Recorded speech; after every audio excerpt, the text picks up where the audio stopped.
யாருக்காக உயிர் தெரிந்தாரு? அவரை தேடுகிற யாவரும். ஆமென். அதாவது உலகத்தில் உள்ள எல்லா ஜனங்களுக்காகவும் அவர் மரித்தார். கிறிஸ்தவர்களுக்காகவோ முசல்மானுக்காகவோ இந்துக்காகவோ இல்லை, எல்லா ஜனங்களுக்கும், நாசியிலே சுவாசம் உள்ள அத்தனை ஜனங்களுக்காகவும் ஆண்டவர் மரித்தார். இதோட எழுப்பினார், வரப்போகிறார். கடந்து போகிறோம். அதுக்கு முன்னதாக ஒரு நிமிஷம் கண்களை மூடி ஆண்டவராக இயேசு கிறிஸ்துவின் சமூகத்தில் நம்ம அர்ப்பணிப்போம். ஏனென்றால் அவர் வார்த்தைகளை அனுப்பி நம்மை விடுதலையாக்குகிற தேவன். ஆமென். எந்த பிரச்சனையில மாட்டிருந்தாலும் சரி, சாட்சியாக இருந்து சொல்கிறேன், தேவனால கூடாத காரியம். அதனால நம்ம ஒரு நிமிஷம் கண்களை மூடி கர்த்தரை நோக்கி பார்ப்போம். இந்த பூமியில் வாழ்கிற நாட்களில் நமக்கு நிச்சய உபத்திரவம் உண்டு. ஆனால் அந்த உபத்திரவத்தை சகித்துக் கொண்டு கர்த்தருக்காக சாட்சியாக இருக்குமானால் நம்ம இப்ப பாக்கியவான்கள் யாரும் கிடையாது. ஆமென். எத்தனை தானிடர்கள் வந்தாலும் விசுவாசத்திலே நிலைத்திருப்பே. எத்தனை தானிடர்கள் வந்தாலும் விசுவாசத்திலே நிலைத்திருப்பே.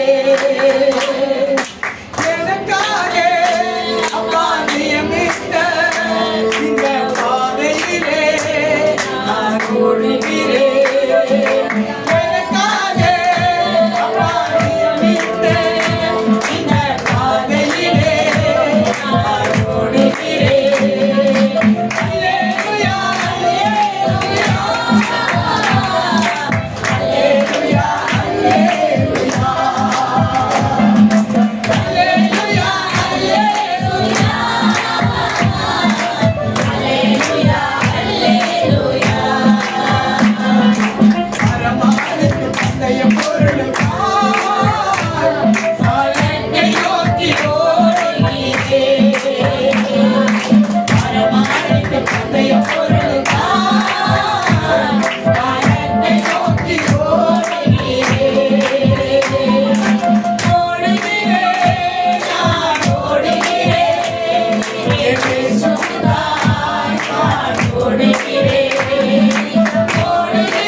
அனைவரையும் நீ தேற்றும் முடிமற்ற தேவன் கரங்களில் அர்ப்பணிக்கிறேன், தாழ்த்துகிறேன். இயேசு கிறிஸ்துவின் நாமத்தில் பிதாவே. ஆமென். கரங்களை ஆண்டவர் இந்த நேரத்தில் கூட இந்த நேரத்தில் கொடுத்த ஆண்டவரை நான் நன்றியோடு மிக மிக அதிகமாக ஸ்தோத்திரிக்கிறேன். இங்கு கூடியிருக்கிற உங்கள் அனைவரையும் ஆண்டவர் வறுமை ரட்சகருமாக இயேசு கிறிஸ்துவின் நேரத்த நாமத்தினாலே அன்போடு வாழ்த்தி வரவேற்கிறோம். கர்த்தர் அனைவரையும் ஆசீர்வதிப்பாராக. இன்றைக்கு நாம் ஆலயத்தில் கடந்து கொண்டிருக்கிறோம். எதற்காக நாம் ஆலயத்தில் கடந்து கொண்டிருக்கிறோம்? சொல்லுங்க. தேவனை ஆராதிப்பதற்காக தான். வீட்டில் இருந்து முழங்கால் படித்து ஆராதிக்க முடியாதா? கேட்கிறேன். முடியும்ல? வீட்டில் இருந்து முழங்கால் படித்து ஜெபிக்க முடியும்ல? வீட்டில் ஜெபித்தாலும் ஆண்டவர் கேட்பார், ஆலயத்தில் வந்தாலும் ஆண்டவர் கேட்பார். ஆனால் இந்த பூமியில் நாம் வாழ்கிற நாட்களிலே கர்த்தருக்காக நாம் 2 காரியத்தை செய்ய வேண்டும். அதுதான் இன்னைக்கு உங்களிடத்தில் நான் பேச விரும்புகிறோம். போன மாசம் நம்ம ஒரு வார்த்தையை தியானிச்சோம். என்ன அது சொல்லுங்கள? கர்த்தரால் மீட்கப்பட்டவர்கள் ஆனந்த களிப்புடன் பாடி சியோனுக்கு வருவார்கள். எத்தனை பேர் சியோன் வாசலை பார்த்தீங்க? நான் பார்த்தேன். எத்தனை பேர் பார்த்தீங்க? நம்ம தினமும் பார்த்துக் கொண்டிருக்கிறோம். ஆனால் இத்தனை பேர் அமர்ந்திருக்கிறீர்களே, ஒரே ஒரு தாயார் மட்டும் தான், 2 பேர் தான் சாட்சி சொன்னாங்க. நீங்களும் நான் உயிரோட இருக்கிற ஒரு பெரிய சாட்சி தெரியுமா? இன்றைக்கு உலகத்தில் ஏற்பட்டு கொண்டிருக்கிற அத்தனையும் பிரச்சனைகளுக்கும், கொள்ளை நோய்களுக்கும், பூகம்பங்களுக்கும், யுத்தங்களுக்கும் எல்லாத்துக்கும் கர்த்தர் உங்களை விலக்கி மீட்டு பாதுகாக்கிறாரு. அந்த தேவண்ட சமூகத்தில் ஒரு நிமிஷம் எடுத்து 2 நிமிஷம் ஆண்டவர் எனக்கு ஜீவனை கொடுத்தார். அந்த சாட்சி சொல்லுவதற்கு உங்களுக்கு யாருக்கும் முடியல. அப்ப எதுக்கு ஆதிக்கு வரீங்கன்னு கேட்கறது. வீட்டில் உட்காந்து போயிட்டாமே, இன்னும் நல்ல பெட்ஷீட் போட்டு நல்ல தொப்பை கோட்டமா போட்டி வந்து குறைச்சி விட்டு தூங்கலாமே. எதுக்கு நம்ம ஆலயத்துக்கு வரணும்? தேவனை துக்கப்படுத்துவதற்காக ஆலயத்துக்கு வரக்கூடாது. பிரியமானவர்களே, நீ கர்த்தர் உனக்கு செய்த அத்தனை நன்மைகளை அவருடைய சமூகத்தில் நீ சொல்லுவதற்காக தான் ஆலயத்துக்கு வரணும். போன மாசம் இதே நாள், இந்த மாசம் இதே நாள் வரைக்கும் உன்னை ஜீவனோட வைத்திருக்கிறாரே, அந்த சாட்சி சொல்வதற்கு முன்னால முடியலையா? நான் கேட்கறேன். நான் எதிர்த்து ஓப்பனா சொல்லிடுவேன். என்னை எங்க போனாலும் எல்லா 2-3 இடத்துல புதுசா கூப்பிட்டாங்க. போனேன். அவங்க என்ன சொன்ன, ஐயா இந்த மாதிரி யாரும் எங்கள் சபையில இருந்து பேசுகிறது அவங்களுக்கு ரொம்ப பிடிச்சிருக்கு. ஏன்னா உண்மையாக தான் சொல்றேன். மறைக்கப்படாது. மக்களுக்காக ஒரு நாளும் நான் வீடு செய்ய மாட்டேன். கர்த்தருக்காக மட்டும்தான் வீடு செய்வேன். இன்றைக்கு சொல்கிறேன், தவறாக என்ன கண்டிப்பா சொல்வேன். கர்த்தர் கொடுத்த இந்த ஜீவன், இந்த சுவாசம் நீ மேல இழுத்து கீழே வரலன்னா நீ போச்சுல. சாட்சி சொல்ல முடியுமா? பல சாட்சி சொல்ல முடியுமா? இதே பூமியில கர்த்தர் நாமத்தை மகிமைப்படுத்தினா தான் அங்க போறதுக்குள்ள வாசலை அவர் திறப்பார். அல்லேலூயா. இன்றைக்கு உங்களுக்கு சொல்கிறேன், ஆலயத்துக்கு எதுக்கு வந்து கேட்டா, தேவன் வாசமா இருக்கிற இடம் ஆலயம். நம்ம வீட்டுக்குள்ள ஒரு வாசமா இருக்க மாட்டாரு. இருப்பாரா? சொல்லுங்களேன். அந்நிய பாஷை பேசுற வாயாரே பாதாள அந்நிய பாஷை பேசுவாங்க. ஆண்டவர் அங்க இருப்பாரா? சொல்ல. ஒரு நாள் ஆண்டவர் வீட்டுக்குள்ள வாசமா இருக்க மாட்டாரு. உன்னுடைய சியோனான இந்த இதயத்துக்குள்ள வாசமா இருப்பார். அல்லேலூயா. அதனால இன்றைக்கு சொல்கிறேன், கர்த்தருடைய ஆலயத்துக்கு நீங்கள் கடந்து வரும்போது 2 காரியங்களை நீங்கள் கடைபிடிச்சா தான் பரலோக ராஜ்யத்துக்குள்ள போக முடியும். அதுதான் இன்னைக்கு உங்களுக்கு சொல்ல விரும்புகிறேன். நானே போன மாசம் பஸ்ஸில் போய்கிட்டு இருக்கும்போது ஆண்டவருக்கு கொடுத்த வசனம் தான் இன்னைக்கு நான் பேசுகிறேன். அப்ப இந்த மாசம் பூரா நான் தியானிச்சிருப்பேனா இல்லையா? காலையில் 3 மணிக்கு இருந்தேன். இங்க வரதுக்குள்ள 3 தடவை மறுபடியும் அந்த எல்லா வசனங்களும் நான் தியானிச்சு வந்தேன். பஸ்ஸில் வரும்போது ஒரு தடவை என்ன ஆண்டவர் சொன்னாரு, ஒன்றும் பயப்படாதான், உன்னை மூடி மறைச்சு நான் வெட்டி போயிடுவேன். அதனால இன்றைக்கு சொல்ற பிரியமானவர்களே, பூஜ்யக்காரர்கள் பேசின மட்டும் ஆண்டவர் கேட்க மாட்டாருன்னு சொல்லுங்க. நீங்க சொன்னாலும் கேட்பார். நீங்க சொன்னாலும் அவர் யுத்தம் செய்வார். நீங்க சொன்னாலும் அந்த சத்தியம் வெளியே போய் வேலை செய்யும். உலகம் பூராவை ரசிக்கப்படுவதற்கு கர்த்தர் உங்களை எடுத்து பயன்படுத்துவார். அதனால இன்றைக்கு சொல்கிறேன், கடமைக்காக ஆலயத்துக்கு வராமல் கர்த்தர் செய்த நன்மைகளை சொல்லி சொல்லி அவரை ஆராதிச்சு மகிமைப்படுத்துவதற்காக தான் நம்ம ஆலயத்துக்கு வரணும். அப்பதான் நம்ம ஆட்சி நாட்களை என்ன செய்வாரா? இருக்கப்படுவார். 70 உள்ளது எத்தனை வருஷம் வாக்குவாரி? 71. 80 மனுஷன் ஆயுஷ் நாட்கள் 70 வருஷங்கள் பலத்தின் மிகுதியானது. 80 எந்த வசனத்தில் சொல்லப்பட்டிருக்கிறது? அதெல்லாம் எங்களை கேட்க கூடாது. சங்கீதம் 90:10. மனுஷனுடைய ஆயுஷ் நாட்கள் 70 வருஷங்கள், பலத்தின் மிகுதியால அது 80ஆக மாறுகிறது. அதனுடைய மேன்மையானது வருத்தமும் சஞ்சலமுமே. அது சீக்கிரம் முடிந்து நீங்களும் நானும் பறந்து போறதுக்கு பூமியில முதலாவது கர்த்தருக்கு சாட்சி இருக்கணும். அப்பதான் ரெக்கம் முளைக்கும். இல்ல ரெக்கம் முளைக்காது. சத்தமே காணுமே. இன்றைக்கு சொல்கிறேன், கர்த்தர் எல்லாருடைய வாழ்விலும் பெரிய பெரிய காரியங்களை செய்ய போகிறார். ஏன்னா இது கடைசி காலம். ஏன்னா தானும் வாழ்ந்தது போதும், தூங்கி கொண்டிருந்தது போதும். விழிக்கணும். நீ ஆவிக்குரிய வாழ்க்கையில விழித்து எழும்பணும். புரியுதுங்களா? பணம் சம்பாதிக்கணும் சொல்லி விழித்து சொல்லல. ஆவிக்குரிய வாழ்க்கையில விழித்தெழுந்து கர்த்தருக்காக நீங்கள் செயல்படும் போல் நீங்களும் உங்கள் பிள்ளையும் பிள்ளையின் பிள்ளைகளையும் கர்த்தர் ஆசீர்வதிப்பார். அவரோட ராஜ்யத்திலே மரணம் இல்லாத ஒரு வாழ்க்கை அனுபவிப்பதற்குள்ள பாக்கியத்தை கர்த்தர் கொடுப்பார். ஆத்துமாவுக்கு அதற்கு நாம் ஆதித்து வருகிறோம். ஆனா இன்றைக்கு கர்த்தர் சொல்கிறார், 2 காரியங்களை நீங்க கடைபிடிக்க வேண்டும். முதலாவது நாம் கடைபிடிக்க வேண்டிய ஒரு காரியம், கர்த்தருடைய நாள். கர்த்தருடைய நாள் எதுன்னு சொல்ல முடியுமா? யாராவது சொல்லுங்களேன். கர்த்தருடைய நாள் சொல்ல முடியாதுல்ல. இந்த பூமியிலே பிதாவாகிய தேவன் 6 நாளிலே சகலத்தையும் சிருஷ்டித்தார். எப்படி சிருஷ்டித்தார்? வார்த்தையினால சிருஷ்டித்தார். கடைசி நாளிலே மண்ணான மனுஷனை மண்ணினால பிசைந்து தன்னுடைய கரங்களினாலே அவருடைய சாயலிலே சிருஷ்டித்தார். அவருடைய ஜீவ சுவாசத்தை அந்த மனுஷனுடைய நாசியில ஊதி அவனை ஜீவாத்மாவாக்கினார். அந்த பழைய ஏற்பாடு காலத்தில் 7ஆவது நாள் கர்த்தர் ஓய்ந்திருந்தார். இன்றைக்கு வாரத்தில முதல் நாளாக நாம் ஆச்சரிக்கிறோம். இதுதான் கர்த்தருடைய நாள். இதுதான் கர்த்தருடைய நாள். கடைசி காலத்தில் கர்த்தருடைய நாள் வந்து இருக்கும். அது மப்பும் மந்தாரமுமான நாள், அவருடைய வருகை நேரம். இதனாலே இன்றைக்கு கர்த்தர் உணர்த்துகிறார், கர்த்தருடைய நாளே நீங்க எப்படி ஆச்சரிக்க வேண்டும்? அவருடைய சித்தத்தின்படி. அவர் நம்முடைய ஆலயத்திலே வாசமா இருக்கிறதுன்னு மனசில உள்ள எண்ணத்தோடு தான் ஆலயத்துக்கு வரணும். கடமைக்கு கோசம் யாரும் ஆலயத்துக்கு வரக்கூடாது. நீ வந்தா வந்த வண்ணமாகத்தான் திரும்பி போவேன். ஆனால் கர்த்தரிடத்தில் எனக்கு ஆசீர்வாதம் வேண்டும், கொடுக்கலப்பா என்று சொல்லி வரும்போது நிச்சயம் கொடுக்க என்னை வீட்டு உயிரோடு எழுப்பினார். வீட்டில் இருந்து பண்டிகை கொண்டாடினீங்களே, எதுக்காக அவர் உயிரோடு எழுப்பினார்? உங்களை என்னை ஆசீர்வதிப்பதற்காக, நித்திய ஜீவனை கொடுப்பதற்காக, ஆயுஷ் நாட்களை நீட்டி கொடுப்பதற்காக. ஆனால் நாங்கள் சாட்சி சொல்ல மாட்டேன், அப்படித்தானே? ஒரு நிமிஷம் யோசிச்சுப்பார். பரிசுத்த ஆவியானவரை ஒரு நாளும் துக்கப்படுத்தக்கூடாது பிரியமானவர்களே. உலக மனுஷன் வரமாட்டா, ஆலயத்துக்கு வரமாட்டா. ஆனாலும் அந்த உலக மனுஷன் எப்படி ஆண்டவரை ஸ்துதிக்கிறது உங்களுக்கு தெரியுமா? இயேசுவே இயேசுன்னு சொல்லத்து ஒரு மனுஷன் உலகத்துக்கு கிடையாது. நிறைய பேருக்கு சேலஞ்ச் வச்சிருக்கிறேன். ஏசு நீ இழுத்து சாசஸ் கீழே வரலன்னா நீ போச்சு. அதான் இயேசு இயேசு இயேசு சொல்லத்து ஒரு மனுஷன் கிடையாது உலகத்தில். இரண்டாவது, நம்ம எல்லாம் அந்த ஆலயத்தில் அமர்ந்திருக்கிறோம். ஆனா மற்றுள்ள கோவில்களில் போய் பாரு, தீபாத்திர கட்டி வச்சுட்டு இப்படி இடிச்சுவாங்க. அதுக்குள்ள கற்பனை வச்சு என்ன சொல்றான் அவன்? அந்த ஐயர் என்ன சொல்ல தெரியுமா? ஓம் பிரம்மபுத்திராய நமஹா. அதுக்கு அர்த்தம் உங்களுக்கு தெரியுமா? அவருக்கே இருக்குது, அவருக்கே தெரியல. எப்படி? ஓம்னு சொன்னா ஸ்தோத்திரம், நாம் தேவனை ஸ்துதிக்கிறது அர்த்தம். பிரம்மன் சொன்னா பிதாவானவர், புத்திரன் சொன்னா குமாரனாகிய கிறிஸ்து. அப்ப யார் உலகத்தில் வந்தது? யார் உலகத்தில் வந்து பிறந்தது?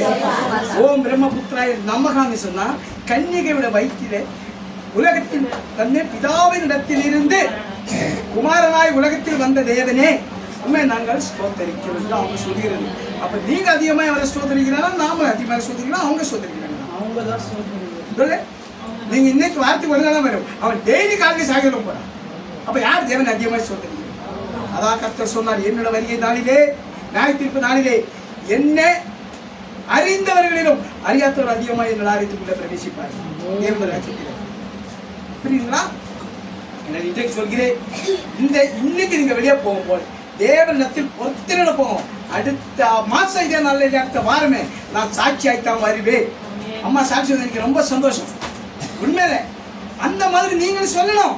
எதுக்கு நம்ம இந்த பூமியில் வாழ்கிறோம்? கர்த்தருக்கு சாட்சியாய் வாழும்போது பரலோக ராஜ்யத்தில் நமக்கு அந்த இடத்தை அவர் ஏற்படுத்தி வைப்பார்.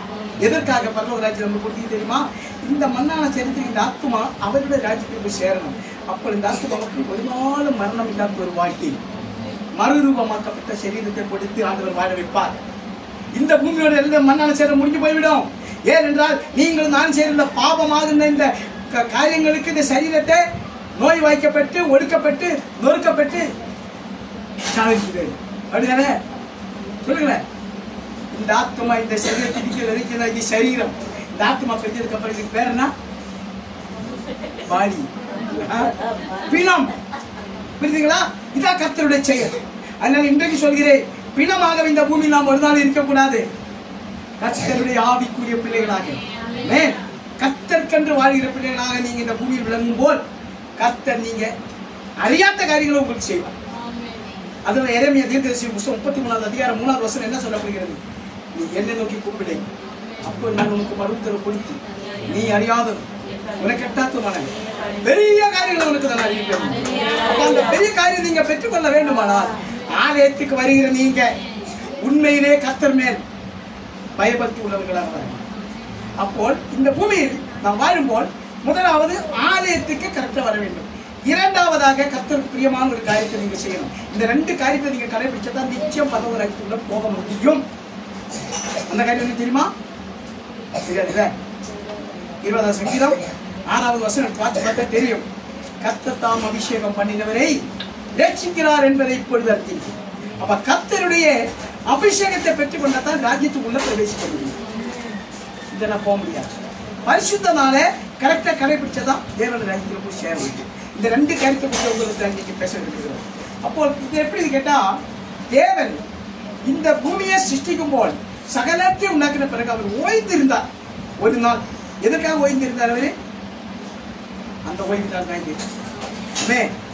நீங்கள் நானும் கர்த்தருடைய நாளுக்கு முக்கியத்துவம் கொடுத்து அவருடைய சித்தத்தின்படி வாழுமானால் உங்களை உங்கள் பிள்ளைகளை ஆசீர்வதிச்சு பெருக பண்ணுவார். பூமியில் ஆசீர்வாதமாய் வைப்பார்.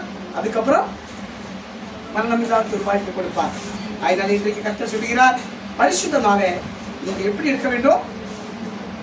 இருக்க வேண்டும். அதுதான் இன்றைக்கு ஆண்டவர் எதிர்பார்க்கிறார்.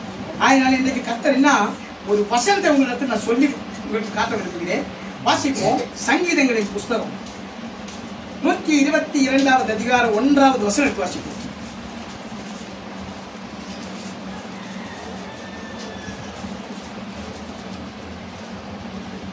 கர்த்தருடைய ஆலயத்துக்கு போவோம் வாருங்கள், கர்த்தருடைய ஆலயத்துக்கு போவோம் வாருங்கள் என்று எனக்கு அவர்கள் சொல்லும்போது மகிழ்ச்சியாய் இருந்தேன். மனதிலே இன்றைக்கு கர்த்தர் உங்களுக்கு உணர்த்துகிறார். இந்த வசனத்தை வாசி பார்த்தா உங்களுக்கு தெரியும். எதுக்காக ஆலயத்துக்கு வர? மகிழ்ச்சியை பெற்றுக் கொள்வதற்காக. நம்ம வீட்டுக்குள்ள என்ன மகிழ்ச்சி கிடைக்குமா? சண்டைதான் வரும், ஒவ்வொருத்தருக்கு மறுத்து உணர்த்துது, முறுமுறுத்திட்டு. ஆனா தேவனுடைய ஆலயத்தில் வரும்போது நீங்கள் நான் எல்லாரும் ஒரே மனமாக இருக்க வேண்டும். ஆமென். எவ்வளவு பெரிய சண்டை வெளியே போட்டாலும் ஆலயத்துக்குள்ள எதுக்கு கைவிடுகிறோம்? இதுதான் கர்த்தருடைய சித்தம். அவருடைய சித்தத்தை நாம் நிறைவேற்றும் போது நம்முடைய விருப்பத்தை நிறைவேற்ற அவர் வீடோடு எழுதியிருக்கிறார். தேவன் தான் இன்னைக்கு உங்களுக்கு சொல்கிறார், என்னுடைய ஆலயத்தை நீங்க என்ன பண்ண வேணும்? என்ன பண்ண வேணும்? பரிசுத்தமாக வைத்துக் கொள்ள வேண்டும். எப்படி? இந்த உள்ளம் பரிசுத்தமாக சொல்லும்போது மகிழ்ச்சியா இருந்தார். எப்படி சொல்லும் போதே அவருக்கு மகிழ்ச்சி. அப்ப ஆலயத்துக்குள்ள போனாக்கா எப்படி இருக்கும்? தூக்கம் வந்துருமா? இன்னும் மகிழ்ச்சியா இருக்குல்ல. அவர் சொல்றாரு, அவ்வளவு பெரிய ராஜா, எத்தனையோ லட்சம் ஜனங்களுக்கு அதிபதி, என்னுடைய ஜனங்கள் என்னோடு ஆலயத்துக்கு போவோம் வாருங்கள் சொல்லும் போது எனக்கு மகிழ்ச்சியாக இருக்கிறது. பிரியமானவர்களே, நீங்களும் நானும் மகிழ்ச்சியோட தேவன் ஆலயத்தில் வந்து அந்த மகிழ்ச்சியை பெற்றுக்கொண்டு திரிக வீட்டுக்கு போய் அந்த வீட்டோட நாம் மகிழ்ச்சியாக வாழ வேண்டுமானால் இந்த ஆலயத்துக்கு வரும்போது நம்ம எப்படி வர வேண்டும்? அதுதான் உங்களுக்கு மகிழ்ச்சி இங்கதான் இருக்கு. நீங்க வந்த பிறகு அந்த மகிழ்ச்சி கிடைக்கும். நாம் எப்படி வர வேண்டும் என்று கேட்டால் கர்த்தருடைய வசனத்தை சொல்லி நான் உங்களுக்கு புரிய வைக்கிறேன். சங்கீதங்களின் புஸ்தகம் 91 அதிகாரம் 14வது வசனம் வாசிப்போம்.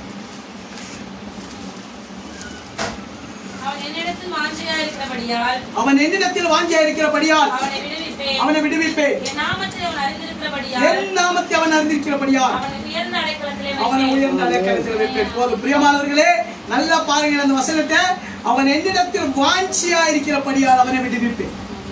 கர்த்தருடைய ஆலயத்துக்கு நான் போகணும், நான் மகிழ்ச்சியை பெற்றுக் கொள்ளணும், ஆசீர்வாதத்தை பெற்றுக் கொள்ளணும், என் தேவனை நாம் துதிக்கணும், அவரை மகிமைப்படுத்தணும், வாஞ்சை நம்மளில் இருக்க வேண்டும். பிரியமானவர்களே, அதை விட்டுட்டு நான் வேலைக்கு போகணும், சம்பாதிக்கணும், உலக சொத்து சுகத்தின் மேல் நீங்க ஒரு நாள் வாஞ்சியா இருக்கக்கூடாது. இதெல்லாம் ஒரு நாள் அழிஞ்சு அக்கினியால எரிஞ்சு சாமலா போகிற நாட்கள் நெருங்கி விட்டது.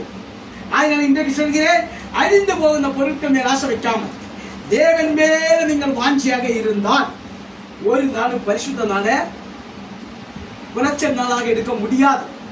அப்படி என்னமே வராது. எல்லா ஞாயிற்றுக்கிழமை நான் நல்லா வேலை செய்யும் சமயத்தினால ஒரு நாளைக்கு ஒரு சண்டை மட்டும் போனால் எனக்கு 5000 ரூபாய். அந்த மாதிரி சம்பாதிச்சவன் 24 வருஷம் ஆகுது. தேவனுக்கு அந்த எந்த கேள்வி பிரகாசிக்க ஆரம்பிச்சோம். 24 வருஷம் ஆயிடுச்சு. ஒரு ஞாயிற்றுக்கிழமை இவ்வளவு கோடி கணக்கு கொடுத்தவங்க எங்கே போக மாட்டேன். அதே மாதிரி மாசத்துல ஃபர்ஸ்ட் சண்டே என்னுடைய ஆலயத்தை இருக்கு. 4 சர்வீஸ் எங்கேயும் போக மாட்டேன். எவ்வளோ பேர் கூப்பிடுவாங்க. நான் கேட்கிறோம், எனக்கு அது இல்லை முக்கியம். என்னுடைய ஜனங்களோடு கூட நான் கர்த்தரை ஆராதிக்கிறேன். ஏனென்றால் இன்றைக்கு நம்ம எல்லாம் ஒரு மனமா இங்க அமர்ந்து தேவனை ஸ்துதிக்கிறோம். ஒரு மனதோட நீங்களும் நானும் ஆராதிக்கலாம். அப்படி தேவனை ஆராதிக்க மகிமைப்படுத்துமானால் பரலோக ராஜ்யத்தில் அவரோடு கூட நம்ம ஒரு மனமா இருக்கோம். விசுவாசிக்கிறீங்களா? ஓகே. அதனால இன்றைக்கு கர்த்தர் சொல்லுகிறார், தாவீது ராஜா சொல்றார், கர்த்தருடைய ஆலயத்துக்கு போவோம் வாருங்கள் என்று சொல்வதற்கு மகிழ்ச்சியாக. அப்ப நம்மளுக்கு அந்த மகிழ்ச்சி கிடைக்க வேண்டுமானால் நாம் என்ன செய்ய வேண்டும்? தேவனுடைய ஆலயத்துக்கு போறதுக்குள்ள வாஞ்சி இருக்க வேண்டும்.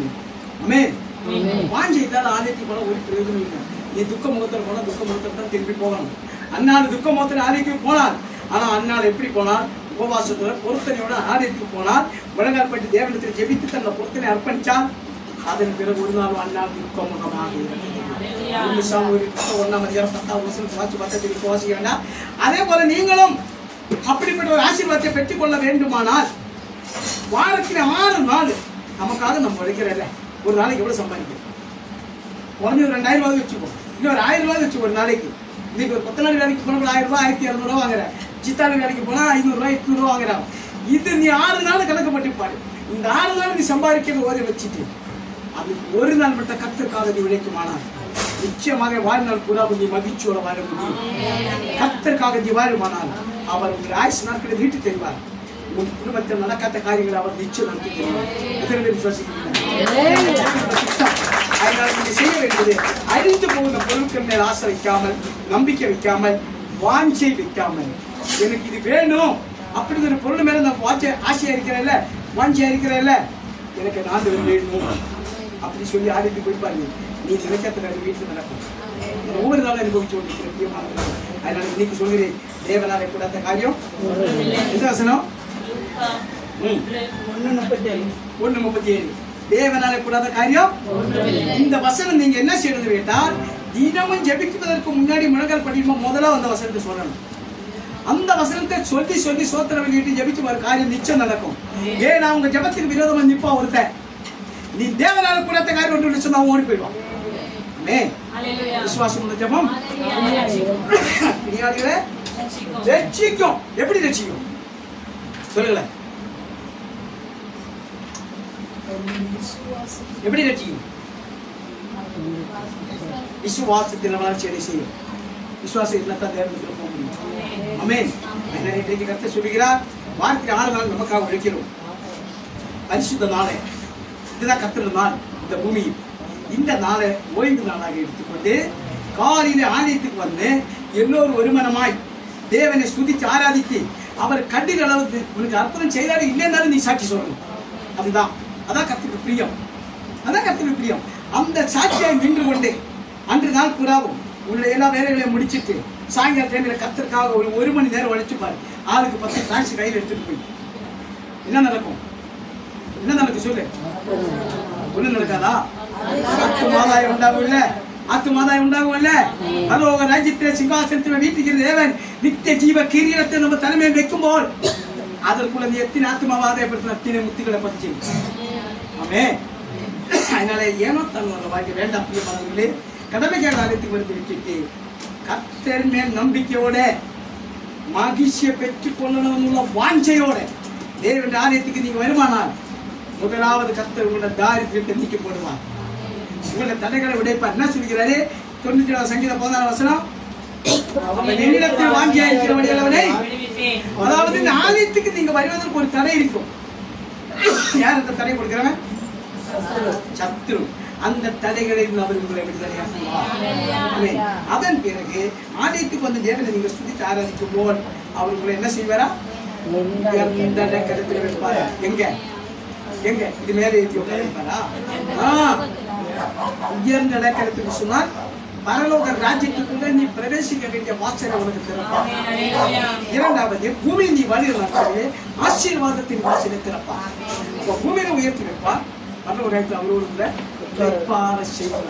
அதனால பிரியமானவர்களை இன்னைக்கு சொல்கிறேன், பரிசுத்த நாளை யாரும் குலைச்சல் நாளாக இருக்கக்கூடாது. நான் எங்க போனாலும் அது சொல்றேன். ஏன் அவளை வருகை நெருங்கி விட்டது? நீ கொஞ்ச காலம் தான். கிட்ட நெருங்கிச்சு. இயேசு ராஜா வரப்போகிறார். எப்படி? யார் வரப்போகிறார்? அதனால அவருக்காக நாம் ஆயத்தமா இருக்க வேண்டும். எப்படி ஆயத்தமா இருக்கிறோம்? ஆலயத்துக்கு போகணும். அங்க நம்ம கிளம்பும் போதே மகிழ்ச்சியா இருக்கணும். இங்க வரப்போ டபுள் மகிழ்ச்சி. திருப்பி போகும்போது 100 மடங்கு மகிழ்ச்சி வரணும். அடுத்த மாசம் வரும்போது சாட்சி வரணும். அதுதான் கர்த்தர் எதிர்பார்க்கிறார். வரும்போது நீ பொத்தனையோட வா, போகும்போது கர்த்தர் மகிழ்ச்சியோட போ. அதுக்கு அடுத்த வாரம் வரும்போது சாட்சியோட வா. பொத்தனை தெரிவிச்சு கர்த்தர் எதிர்பார்க்கிறார். கர்த்தர் சொல்கிறார், என் ஆலயத்துக்கு வருவதற்கு நீ முதலாவது செய்ய வேண்டியது கர்த்தருக்கு வாஞ்சியாக இருக்க வேண்டும். இரண்டாவதாக நீங்க செய்ய வேண்டிய காரியம் சங்கீதங்களின் புஸ்தகம். இன்னைக்கு சங்கீதம் தான் உங்களுக்கு ஒண்ணுமே நல்லதுதான். 55வது அதிகாரம் 22வது வசனத்தை வாசிக்கும். நான் பைபிள்ல பார்க்கிறேன். அவர் உன்னை ஆதரிப்பார், நீதிமானை ஒருபோதும் தள்ளாட விட்டார். கர்த்தர் மேல் உன் பாரத்தை வைத்துவிடு, அவர் உன்னை ஆதரிப்பார், நீதிமானை ஒருபோதும் தள்ளாட விட்டார். நீதிமானை ஒருபோதும் தள்ளாட விட்டார். நீதிமானுக்கு யாரு துணை? அதாவது நீதிமான் யாருன்னு கேட்டால் உண்மையில தேவனை ஆலயத்துக்கு தேடி வருகிறதா உண்மையான. எப்படி 6 நாள் என்ன அப்படி எப்படியோ வாழ்ந்துருவோம். ஆனா அந்த ஒரு நாள் கர்த்தரத்தில் அமர்ந்திருந்து கொண்டு நீ செஞ்ச அக்கிரமங்களை எல்லாம் இறக்கி வச்சு அந்த பாரத்தை எல்லாம் கீழே இறக்கி வச்சு ஆண்டவரத்தில் நீ மன்னிப்பு என்று ஒப்புரவாகும் போல் அவர் உன்னை ஆசீர்வதித்து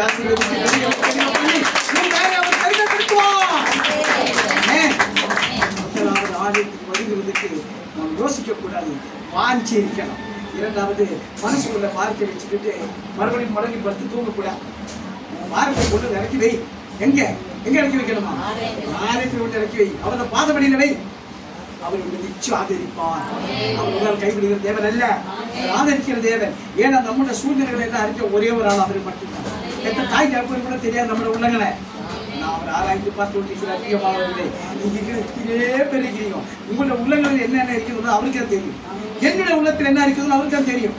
ஆனா சகலத்தை அறிஞ்ச தேவனத்தை நம்மை நாம் அர்ப்பணிக்கும் போது அவர் நம்மை ஆசீர்வதித்து பெருகவே பெருக பண்ணி நம்ம பேரை பெருமைப்படுத்துகிற தேவன். ஒரு நாள் நம்ம தலை தாழ்த்தி விட மாட்டாரு, நிமிர பண்ணுகிற தேவன். நம்ம தேவனுக்கு நம்மை அர்ப்பணிச்சு கொண்டு ஆலயத்துக்கு வருகிறது ஒரு நாள் நாம் தவிர்க்க கூடாது. பிரியமானவர்களே, அதுதான் கர்த்தருடைய நாள், பூமியில் உள்ள கர்த்தருடைய நாள். அதுதான் இந்த பரிசுத்த நாளை எதற்காக ஆண்டவர் வைத்திருக்கிறார் தெரியுமா? அவரை தேடி வருவதற்காகத்தான். அப்பதான் நாய்க்கு நீடிக்க பண்ணுவார். ஆமென். இல்ல சத்ரு ஒரே நாள் உங்களை தூக்கிட்டு போயிடுவான். அவன் சத்ரு கிட்ட எதிர்த்து நிக்கணும். அதான் சொல்கிறார், நீ பயப்படக்கூடாது. சத்ருக்கு எதிர்த்து நிற்க வேண்டுமானால் தேவன் ஆலயத்துக்கு வந்து அவர் மகிமையை பெற்றுக் கொள்ள வேண்டும். அதற்காக இன்னைக்கு கர்த்தர் சொல்கிறார், ஆலயத்துக்கு வரணும்னு உனக்கு வாஞ்சி இருந்தால் நிச்சயம் வர முடியும். பார்க்கலாம், அடுத்த வாரம் பார்த்துக்கிறேன் என்ன பண்ண போதும்.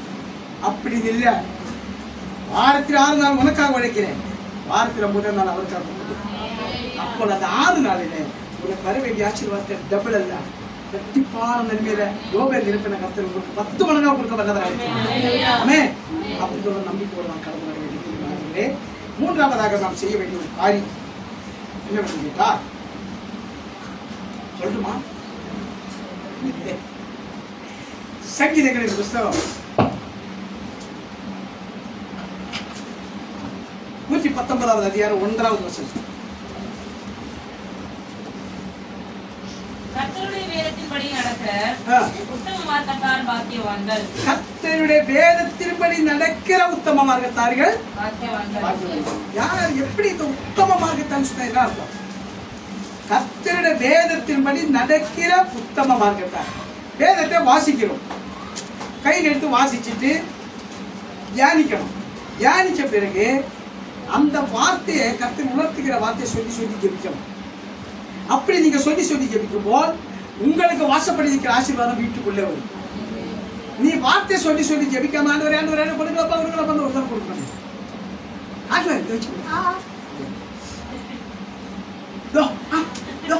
இப்படிதான் உன்னுடைய விசுவாசத்தின்படி உனக்காக கடவுள். நான் இன்றைக்கு கர்த்தர் சொல்லுகிறார், நீங்கள் என்ன அனைவரும் என்ன பண்ண செய்ய வேண்டும்? வேதத்தை வாசிச்சா மட்டும் போதும். அந்த வேதத்தின்படி உத்தம மார்க்கத்தார்களாக இந்த பூமி நீங்க விளங்கும் போது உங்களுக்கு விரோதமாய் பக்கத்தில் 1000 பேரும் வலதுபுறத்தில் 10000 பேரும் இருந்தாலும் ஒரு நாள் உங்களை அணுகாது. பிரியமானவர்களே, உங்களுக்கு வச்சிருக்க ஆசீர்வாதத்தை எவ்வாறும் அபகரிக்க முடியாது. ஆமென். எல்லாரும் இங்கே உட்காந்துருக்கீங்களா? வேற எங்க இருக்கீங்களா? உடம்பு மட்டும் தான் இங்க இருக்குது, மனசு இங்க இல்ல. அம்மா அகத்தில் அழகு முகத்தில் தெரியுமே. இன்னைக்கு ஆண்டவர் சொல்கிறார், கர்த்தர் மேல் நம்பிக்கை கொண்ட மனுஷன் தான் பாக்கியவான். ஆமென். அதனால இன்றைக்கு கர்த்தர் சொல்கிறார், முதலாவது வாஞ்சியோட தேவன் ஆலயத்துக்கு வரணும். இரண்டாவது பாரங்களை எல்லாம் இறக்கி வைக்கணும். மனசுல வார்த்தை வச்சு கொண்டு நம்ம உடம்பை நம்ம தொங்க விடக்கூடாது. மனசுக்குள்ள வார்த்தை வச்சு நீ அழுத்து கொண்டு கொண்டுதான் உடம்புல வியாதி தான் வரும். அப்ப ஆயுஷ் நாட்கள் குறையும். ஆமா, என்ன பத்தி சொல்லணும்னாக்கா 18 டாக்டர் சத்து போய் சொல்லி 5 வருஷம் ஆச்சு. 4 ஆபரேஷன் பண்ணிக்க வைக்கிறேன், கிட்னி வெடிச்சு போயிடுச்சு, அடுத்து எல்லாம் போயிடுச்சு. என்ன சொல்றாரு, சகலத்தை ஒரு சாட்சி. இன்னைக்கு அதே டாக்டர் கண்களுக்கு முன்னாடி போய் நின்னா எனக்கு என்ன பேர் வச்சுக்க தெரியுமாங்க? கர்த்தர் உங்களுக்கு எனக்கு கொடுக்கிற ஆசீர்வாதத்தை பெற்றுக்கொண்டு பூமியில நம்ம சாட்சிகளை விளங்கும் போது அநேக டாக்டர் செய்ய சொல்லி, ஐயா இல்லையா உங்களுடைய ப்ரோக்ராம் நாங்க என்ன நினைச்சீங்க போக கரெக்டாக தான் தூக்கிட்டு போய் பார்த்தாக்கா நீ நித்திய டிவியில வர எந்த டிவியில யூடியூப்ல வரையே அப்படி நான் சொல்லி இன்னும் வருவையா உடம்பு பூராவும் வரும். எப்படி கர்த்தர் நம்பிக்கையா இருந்தா எல்லா காரியங்களும் சொல்கிறேன். ஆலயத்துக்கு வருகிறது ஒரு நாள் நாம் தவிர்க்க கூடாது. பிரியமானவர்களே, 6 நாள் உனக்காக வலிச்சுக்கோ, எங்க வேணாலும் போ, ஓடி ஓடியா சம்பாரி, நீ கர்த்தர் கூட தர வேண்டாம். ஆனா பரிசுத்த நாளை ஒரு நாள் ஓய்வு நாளாக மாற்றக்கூடாது. ஓய்வு நாளாக மாற்றணும். எப்படி கேட்டா குலச்சல் நாளாக மாற்றக்கூடாது. ஓய்வு நாளாக எடுத்துக்கொண்டு நல்லா சாப்பிட்டு நல்ல பலம் அடைஞ்சு சாயங்காலத்தை ஒரு நாளைக்கு 1 மணி நேரம் கர்த்தருக்காக வலிச்சப்போ ஒரே ஒரு ஆத்மாவை ஒரு நாள் ஆதாயப்படுத்தினான். சொல்லு. ஒரே ஒரு ஆத்மா ஒருத்தர் ஆதாயப்படுத்தினா போதும் ஒரு வாரத்துல. அப்போ ஒரு வருஷத்துல எத்தனை ஆத்மா? ஒரு ஆளு 52 ஆத்மா ஆதாயப்படுத்த முடியும். தினம் பத்துமா? பக்கத்துல ஒரு நிமிஷம் கட்டிட வேண்டியதான். அப்படிதானே? ஆமா, மையா அதிகமா அப்படிதான் வந்தாங்க. என்கிட்ட சொன்னா வேற பக்கத்துல இதை பார்க்கிறத சர்ச்சை ஆக்கிடலாம் அப்படின்னு. ஆமா, அதனால இன்னைக்கு சொல்கிறேன், கர்த்தருக்காக நீங்க என்ன செய்யணும்னு நினைக்கிறீங்களோ அவரு உங்களுக்காக 138வது சங்கீதம் 8வது வசனம் என்ன சொல்லி தெரியுமா? தாவீது ராஜா சாட்சி சொல்கிறார். என்ன சாட்சி சொல்கிறார்? கர்த்தர் எனக்காக யாவையும் செய்து முடிப்பார். கர்த்தர் எனக்காக எப்படி சொல்றாரு தெரியுமா? அவரு கரெக்டா அவர் ஆலயத்துக்கு போனதுனால தான் அவர் அந்த வார்த்தை சொல்றாரு. ஏன்னா ஆலயத்துக்கு போனாரு, மகிழ்ச்சி பெற்றுக் கொண்டார். அப்ப அவர் என்ன சொல்றாரு? கர்த்தர் எனக்காக யாவை செய்து சொன்னாக்கா, இஸ்ரவேல் தேசத்திலே வனாந்தரத்திலே ஆடுகளுக்கு பின்னாடி சுற்றி திரிஞ்ச அந்த ஒண்ணுக்கு உதவாத்த மனுஷனே 40 வருஷம் இஸ்ரவேல் தேசத்துக்கு லட்ச மக்களுக்கு ராஜாதி ராஜாவாக தேவன் அபிஷேகம் பண்ணி வைத்தவரை வழிநடத்துவதை அவர் நினைத்து பார்க்கிறார். மனங்களை இன்றைக்கு நீங்களும் நானும் உயிரோட இருக்கிறத ஒரு பெரிய சாட்சி தெரியுமா? சாட்சி சொல்றதுக்கு ஒரு நாள் யோசிக்க கூடாது. ஆலயத்துக்கு வந்தான் முந்திக்கணும். ஆமா, முந்திக்கலாம். என்ன சின்ன வயசுலாம் நான் எங்க அப்பா சர்ச்சை எடுத்துட்டு இருந்தேன். அப்படியே முந்தி டைம் கிடைக்காது சாட்சி சொல்றதுக்கு. யாராவது ஒருத்தர் சாட்சி சொல்லவில்லை என்றால் அவரை கூப்பிட்டு விசாரிச்சுட்டு அடுத்த வாரம் வரும்போது சாட்சியோட வந்தாவா இல்லை வெளியே போட்டுக்கிற பெஞ்சில் தான் உட்கார நாளைக்கு உள்ள வரக்கூடாது சொல்லுவாங்க. வெளியே வச்சு பெஞ்சு தனியாக போட்டுடுறாரு. ஆராதனை முடிஞ்ச பிறகு வரலாம், வெளியே உட்காரலாம். சர்ச்சு காலியாக இருந்தாலும் வரக்கூடாது. கடைசியில் பார்த்தாங்க சர்ச்சை இடம் 10 இல்லாமல் ஆயிடுச்சு. உண்மையிலேங்க அந்த மாதிரி பார்த்து வளர்ந்தவன். என்னத்தை இன்னைக்கு சொல்கிறேன், கண்டிப்பாக நான் பேசுவேன். ஆலயத்தில் வருவதற்கு நீங்க வாஞ்சியோட கர்த்தருக்கு நீங்க முக்கியத்துவம் கொடுக்குமானால் இந்த பூமியில உங்களை நிச்சயம் நீங்க நினைப்பதற்கும் வேண்டிக் கொள்வதற்கும் கற்பனை பண்ணுவதற்கும் அதிகமாய் கொடுத்து உங்களை ஆசீர்வாதம் இருக்கிறார். அதுக்காகவே தான் அவர் இவரை எழுதினார். அல்லேலூயா. எப்ப எழுதினார்? போன வாரமா எழுதினாரு. அவர் எழுதி எத்தனை வருஷம் ஆயிடுச்சு? 2025 வருஷம் ஆயிடுச்சு. அந்த வரைக்கும் நம்மளோட முற்பிதாக்கள் எல்லாரும் சாட்சி சொன்னாங்க. ஆனா நாங்க மட்டும் சொல்ல மாட்டோம். அப்படிதானே? சாட்சியாய் நீ வாழுமானால் உன்னை குறித்து என்னை குறித்து பிதாவாகிய தேவனிடத்தில் அவர் சாட்சி சொல்லுவார், நமக்காக பரிந்து பேசுவார். அப்பதான் அதனால இன்றைக்கு கர்த்தர் சொல்லுகிறார், பரிசுத்த நாளை ஒரு நாளும் குறைச்சல் நாளாக்காமல் நம்மளோட சொந்த இஷ்டத்துக்கு செலவு பண்ணா அந்த நாளை ஒரு நாளும் செலவு பண்ணக்கூடாது. கர்த்தருக்காக ஒப்படைக்கிற அந்த நாளை அப்போ சரீரத்தில் இருக்கிற பலவீனங்களை மூலமா நீக்குவார். இரண்டாவது மனுஷங்கள பாரத்தை நீக்கி தருவார். மகிழ்ச்சியினால் இடைகட்டுவார் அவர்கள். ஆனா நீங்க செய்ய வேண்டிய மூணாவது செய்ய வேண்டிய காரியம் உத்தம மார்க்கத்தார் உள்ள பெயர் எடுக்க வேண்டும். எப்படி உத்தம மார்க்கத்தார்? 1 சங்கீதம் 1-2 வசனங்கள் வாசிச்சு பார்த்தா தெரியுமே. யாராவது வாசிங்க. 1 சங்கீதம் 1-2 உன்மார்க்கருடைய ஆலோசனை நடவாமலும் பரியாசக்காரர் உட்காரும் இடத்தில் உட்காராமலும் கர்த்தருடைய வேதத்தில் பிரியமாக இருந்து இரவும் அந்த வேதத்தில் தியானமா இருக்கிற மனுஷன் பாக்கியவான். இதுதான் கர்த்தர் இன்னைக்கு எதிர்பார்க்கிறார். கர்த்தருடைய வேதத்தின்படி நடக்கிற உத்தம மார்க்கத்தார்கள் இதுதான் பாக்கியவான்கள். அப்ப என்ன செய்யணும்? நீ துன்மார்க்கனுடைய ஆலோசனை ஒரு நேரம் போகக்கூடாது. துன்மார்க்க ஆலோசனை நீ போன உன்னை ஆலயத்துக்கு வரவிட மாட்டேன். இப்படி நான் ஆரம்பத்தில் அப்படியே இருந்தேன். ரொம்ப செஞ்சேன். பயங்கரமான கொடூரமான காரியம் செஞ்சேன். ஆனா என் அப்பா கூட என்ன விடல. ஏன்னா தாய் கருவியை தெரிந்து கொண்ட தேவன் கேட்க மாட்டான். உங்களை என்னை அவர் தெரிந்து கொண்டிருக்கிறார் பிரியமானவர்களே. அதனால இன்னைக்கு கர்த்தர் சொல்லுகிறார், என்ன சொல்கிறார்? துன்மார்க்க ஆலோசனை நடவாமலும் பாவிகள வழி நின்றாமலும் பரியாசக்கார் உட்காரும் இடத்துல உட்காராமலும். யாருக்கு பரியாசக்காரன்? அவன்தான் பயங்கரமான கொடுவே பண்றவன். தேவனுடைய நாமத்தை ருசிக்கிறவன் அவன் தான் பரியாசக்காரன். அந்த கர்த்தருடைய நாமத்தை நாம் விளையாடப்பட்ட நாமத்தை நாம் ஏசப்பான்னு கூப்பிடுமா? இவர் வந்துட்டாரு மோசப்பா பிசாசு. அப்படிப்பட்ட பரியாசக்காரன் இருக்கிற நிலைகளை ஒரு நாள் நான் போகக்கூடாது பிரியமானவர்களே. இன்னைக்கு நான் சொல்கிறேன், எனக்கு ஏகப்பட்ட ஃப்ரெண்ட்ஸுங்க இருந்தாங்க. எப்படி? ஊழியத்துக்கு முன்னாடி கர்த்தருடைய பிள்ளையாய் மறுபடியும் ஆரம்பிச்சாங்க. ஒப்பர வாழ்றதுக்கு முன்னாடி ஏகப்பட்ட ஃப்ரெண்ட்ஷிப், நிறைய ஃப்ரெண்ட்ஷிப் பண்ணியிருக்காங்க. எனக்கு எப்பவுமே என்னை சுற்றி 10 பேர் இருந்துட்டாரு. ஆமா, நிறைய பேர் இருப்பாங்க. ஆனா இன்னைக்கு ஒரு திருட கிடையாது அப்படிப்பட்ட ஃப்ரெண்டு. ஆனா இன்னைக்கு நிறைய பேர் எல்லாம் ஊழியக்காரங்க தான். எல்லாம் ஊழியக்காரங்க தான். சகோதரர் வேலை செய்ய இடத்துல ஆண்டு வைக்கிட்ட நீங்க தெரியுங்க. ஆண்டு வைக்கிட்ட ஆண்டு இல்ல இல்ல சரி ஓகே. அதாவது இன்றைக்கு கர்த்தர் உங்களுக்கு சொன்ன காரியம் என்னவென்று கேட்டால், என்னுடைய ஆலயத்துக்கு நீங்க வரும்போது எப்படி வர வேண்டும்? எப்படி வர வேண்டும்? தூணி ஏந்து வர வேண்டும். வாஞ்சை அவன் என்னிடத்தில் வாங்கி இருக்கிறபடியால் அவனை விடுவிப்பேன். அவன் நாமத்தை அறிந்திருக்கிறபடியால் அவனை உயர்ந்த அடைக்கலத்திலே இந்த பூமி ஆசீர்வாதமாக இருந்த பிறகு மரணமில்லாத ஒரு வாயை அனுபவிப்பதற்காக பரலோக ராஜ்யத்தில் அவரோடு கூட இளைப்பாற வேண்டுமானால் இன்றைக்கு கர்த்தர் சொல்லுகிறார், பரிசுத்த நாளை நீ ஓய்வு நாளாக இருக்க வேண்டும். இதுதான் முதல் காரியம் கர்த்தர் உணர்த்துகிறார். இரண்டாவதாக நீங்க செய்ய வேண்டியது பாரங்களை இறக்கி அவர் கரங்களை ஒப்படைச்சிடணும். நீங்க சுமக்க வேண்டிய அவசியம் கிடையாது. அதுக்காக அவர் கல்வாரி சிலுவையிலே சுமந்து தீர்த்துட்டார்.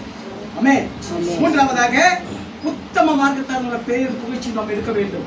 அப்பதான் நமக்கு விரோதமாக இருக்கிற சத்துருவாளன் ஓடி விடுவான். ஏனென்றால் உத்தமன் யாருக்கு? உத்தமனுக்கு யார் துணை? கர்த்தர் துணை. கர்த்தர் நம்மோடு கூட இருக்க வேண்டுமா? நாம் உத்தமர்களாக இருக்க வேண்டும். அப்ப நமக்கு விரோதமாக ஒருத்தர் எழுதி வர முடியாது. நான்காவதாக நாம் ஒரு காரியத்தை செய்யணும். அதுதான் முக்கியமான காரியம். அதில் நாங்கள் செய்ய மாட்டோம் பாஸ்டர் அப்படின்னு சொல்ல போறாங்க சொல்லிக்கிறேன். வாசிப்போம். சங்கீதங்களின் புத்தகம் 143வது அதிகாரம் 10வது வசனம். உமக்கு பிரியமானதை செய்ய எனக்கு போதி தருளும். நீரே என் தேவன். உம்முடைய நல்ல ஆவி என்னை செம்மையான வழியிலே நடத்துவாராக. செம்மையான வழின்னு சொன்ன என்ன வழி? நல்ல வழி. தங்கத்தினால் செய்த வழியா? சொல்லுங்களேன். பித்தளையினால் செய்ய வழியா? செம்மையான வழி என்று சொன்னால் பரிசுத்தமான பாதை. ஆமென். அதான் அந்த பரிசுத்தமான பாதையில போனதான் பரலோக ராஜ்யத்துக்குள்ள பிரவேசிக்க முடியும். அப்படி பரலோக ராஜ்யத்துக்குள்ள பிரவேசிக்க வேண்டுமானால் நீங்க செய்ய வேண்டிய 2 காரியம். முதலாவது பரிசுத்த நாளை ஓய்வு நாளாக எடுத்துக்கொண்டு கர்த்தருக்காக வாழ வேண்டும். இரண்டாவது அவருக்கு பிரியமானதை நாம் செய்ய வேண்டும். தாவீது ராஜா சொல்லி எல்லா தாவீது ராஜா தான் சொல்றாரு. அவ்வளவு பெரிய மனுஷன், அவ்வளவு பெரிய ராஜா என்ன சொல்றாரு? உமக்கு பிரியமானது செய்ய எனக்கு போதி தருளும். நீங்க கேட்பீங்களா? கேட்பீங்களா? அதுவே 10,000 ரூபாய் கிடைக்கணும்பா. எப்படி கிடைச்சா நான் காணிக்கையில கொடுத்துடுறேன். இதை தவிர ஆண்டவரே என்ன குறிச்சு உங்களோட நோக்கம் என்ன? அதை செய்வதற்கு என்ன விலை? நான் அதை டெய்லி தெரியும். என்ன விலைப்படுத்து நான் என்ன செய்யணும் சொல்லி செய்யறேன். என்ன அர்ப்பணிக்கிறேன். நீங்க எனக்கு எல்லாத்தையும் செய்ய முடியும். அப்படி இந்த தேவனிடத்தில் கேட்கும் அவர் நமக்காக யாவையும் செய்து முடிக்கிற தேவன். அல்லேலூயா. விசுவாசிக்கிறீங்களா இல்லையா? அந்த தேவனிடத்தில் அமர்ந்திருக்கிற நீங்க எப்பவும் ஆவியிலே குளிராக இருக்க வேண்டும். இப்படி அதுவே காணுமே. இங்க அதுவே காணுமே. அனலாக இருக்க வேண்டும் ஆவியிலே. எப்படி எப்படி ஆவியில் அனலாக இருக்க முடியும்? சொல்லுங்களேன். சொல்லுங்களேன். அதெல்லாம் எங்களுக்கு தெரியாது. அதை கேட்கக்கூடாது. ஸ்தோத்திர பலியிட்டவரை மகிமைப்படுத்துகிறவன் என்றைக்கும் ஆவியில் அனலாகத்தான் இருக்க முடியும். புதி எடுத்தால் அவன் இருந்தாலும் உங்களுக்கு சோர்வு. அவன் இருந்தாலும் தூக்கம் வரும். அவனை போல கேட்டு விடு. ஸ்தோத்திர பலியிலே ஸ்தோத்திர பலியிட்டு தேவரை மகிமைப்படுத்தும் போல் அவர் உன்னோடு கூட வாசமாயிருப்பார். நீ ஆலயத்துக்கு வருவதை கூட தடைகளை உடைப்பார். மேல் வாஞ்ச கொடுப்பார் உனக்கு. நீ ஆலயத்துக்கு வருவேன். வார்த்தையில இறக்கி வைப்பேன். அப்புறம் உத்தம மார்க்கத்தான பேர் எடுக்க கத்தத்தில் எடுப்பார். நான்காவதாக அவரது அபிஷேகத்தை நீங்கள் நாம் எடுத்துக் கொள்ள வேண்டும். அந்த அபிஷேகத்தை பரலோகத்தில் பிரவேசிக்க முடியும். பிரியமானவர்களே, நான் நீங்கள் கத்த சொல்கிறார், அவருக்கு பிரியமானதை நாம் செய்வதற்காக நம்மை அர்ப்பணிக்கணும். மேல் அடுத்தவங்க சொத்து மேல ஆசை வைக்கக்கூடாது. அடுத்தவங்க பொருட்கள் மேல ஆசை வைக்கக்கூடாது. அடுத்தவங்க பணத்தின் மேல ஆசை வைக்கக்கூடாது. அடுத்தவங்க உயர்வை பார்த்து நான் புறமைப்படக்கூடாது. நான் செய்ய வேண்டியதுன்னா அவருக்கு பிரியமானது நாம் செய்யணும். அவருக்கு பிரியமானது என்ன செய்வேன்? அவருக்கு என்ன பிரியமானது? அவர் மேல் நீங்க வச்சிருக்கிற விசுவாசம், நம்பிக்கை உறுதியாக இருக்க வேண்டும். அப்போ நீ போக வேண்டிய வழியை உனக்கு காண்பித்து உண்மையில் அவர் கண்களை வச்சு உனக்கு ஆலோசனை சொல்லி நீ செய்ய வேண்டியதை உனக்கு அவர் சொல்லி தருவார். ஆமென். கர்த்தருடைய சித்தத்தின்படி இந்த பூமி வாழ்வதற்கு நம்மை நாம் அர்ப்பணிக்கும் போது நம்மளோட விருப்பத்தை அவர் நிறைவேற்றுகிறார்.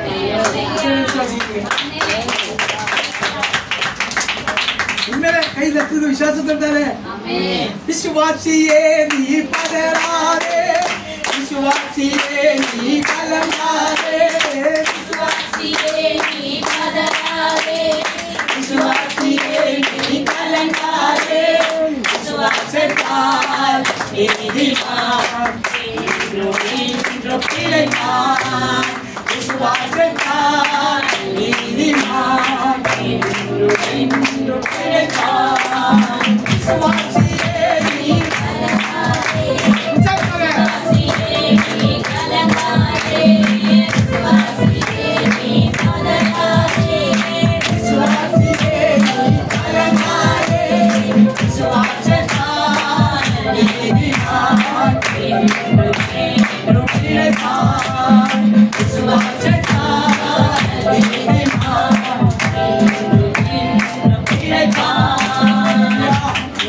நீ நீதிமான பிழைக்க வைக்கிறது.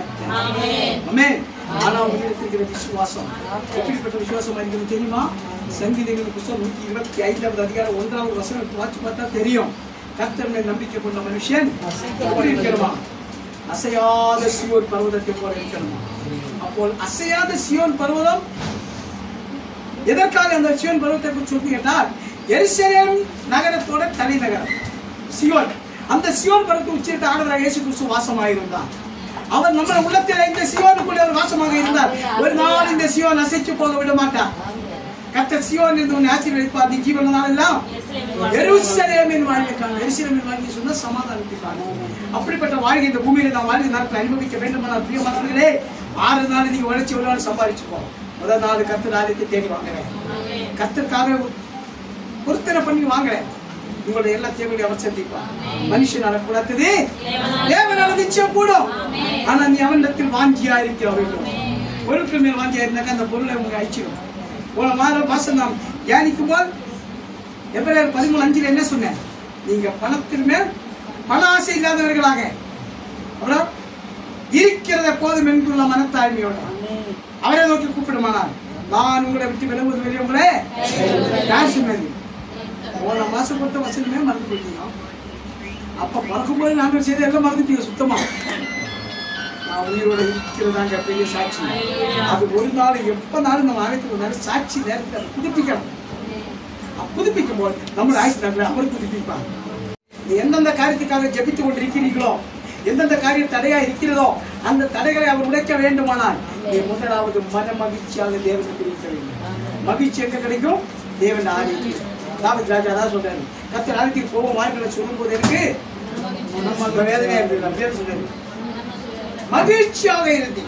அதனால மகிழ்ச்சி வேண்டுமானால் தேவன் ஆலயத்துக்கு வாங்க. மகிழ்ச்சின்னு சொன்னா அதுக்கு அர்த்தம் அளவற்ற சந்தோஷம், அளவிட முடியாத சந்தோஷம். அதுதான் மகிழ்ச்சி. அந்த மகிழ்ச்சி வேண்டுமானால் எங்க போய் பணம் கொடுத்தாலும் கிடைக்காது, சினிமா தியேட்டரும் கிடைக்காது, எப்படி நாடக சாலையிலும் கிடைக்காது, பீச்சுக்கு போனாலும் கிடைக்காது, பார்க்குக்கு போனாலும் கிடைக்காது. வேற இந்த பணம் தான் காலியாகும்.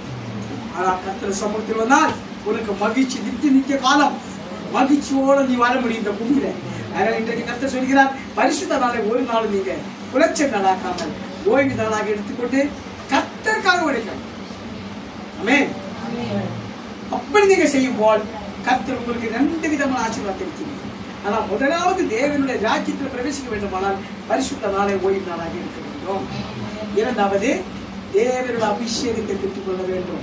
நான் ஞானஸ்நானம் எடுத்துட்டேன், நல்லா ஜெபிக்கிறேன், பாட்டு பாடுறேன், சாட்சி சொல்றேன், என்ன செய்யறேன், ஆனால் பரவாயில்ல போக முடியாது. அதுக்குள்ளே காரியம் வைக்கிறதா தேவனுடைய வல்லமையான அபிஷேகம் இருந்தால் உள்ளே போக முடியும். இன்றைக்கு எந்த ஒரு காரியத்துக்கு போ அரசாங்கத்தில் ஆதார் ஆதார் ஆதார் ஆதார் தான் கேட்கறாங்க. அதேதான் பரவராஜ்யத்துக்கு உள்ள அபிஷேகம். கர்த்தருடைய அபிஷேகத்துக்காக காத்திருந்து ஜெபிக்கணும், அது பெற்றுக் கொள்ளணும்.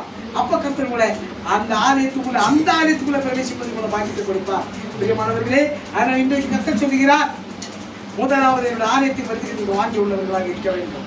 இரண்டாவது அபிஷேகத்தை பெற்றுக் கொள்வதற்காக உங்களை அர்ப்பணிக்க வேண்டும். இந்த 2 காரியத்தை பெற்றுக் கொண்டதான் இந்த பூமியில் நிலைத்திருக்க முடியும். பூமியில் எப்படி நிலைத்திருக்கிறது? 6 நாள் கஷ்டப்பட்டு சம்பாதிச்ச காசு நமக்கு அது நமக்கு உதவ வேண்டுமானால் அந்த ஆலயத்துக்கு வந்து நமக்கு கொடுக்க வேண்டிய பொறுத்து அவரை கனப்படுத்தணும். அப்போ அந்த காசு எங்கே போகுது? வயிற போச்சு சொன்னேன், காசு செல்போன் எல்லாம். ஆனால் கருத்து திருப்பி கொடுத்தாங்களா இல்லையா? இதுதான் சாட்சி. அந்த மாதிரி நீங்க பெற்றுக்கொள்ளலாம். அதனால கர்த்தருக்கு கொடுக்க வேண்டிய அந்த மகிமையை செலுத்துவதற்கு ஒரு நாள் யோசிக்க கூடாது. 6 நாளுக்கு நமக்காக எவ்வளோ நம்ம உழைக்கிறேன். ஒரு நாளைக்கு 24 மணி நேரம், நம்ம 6 நாளைக்கு எத்தனை மணி நேரம் நமக்காக? அதுல சிலர் வந்து ஜெபம் பண்ணுவோம், சிலர் ஜெபம் கூட பண்ண மாட்டேன், போயிட்டு வேலையை பிடிச்சி வந்து சாப்பிட்டு அவ்வளவுதான் போயிடுச்சு. கர்த்தருக்கு கொடுக்க வேண்டிய கனத்தை ஒவ்வொரு நாளும் கொடுக்க வேண்டிய நீங்க கொடுத்து கொண்டே இருந்தால் கையின் பிரயாசங்களை ஆசீர்வதித்து பண்ணுவார். உன் பிள்ளைகள் எதிர்காலத்தை ஆசீர்வாதமாக மாற்றி கொடுப்பார். இஸ்ரவேலின் தேவனாகிய கர்த்தருக்கு நீயும் பிள்ளைகளும் போதிக்கப்பட்டிருப்பார்கள்.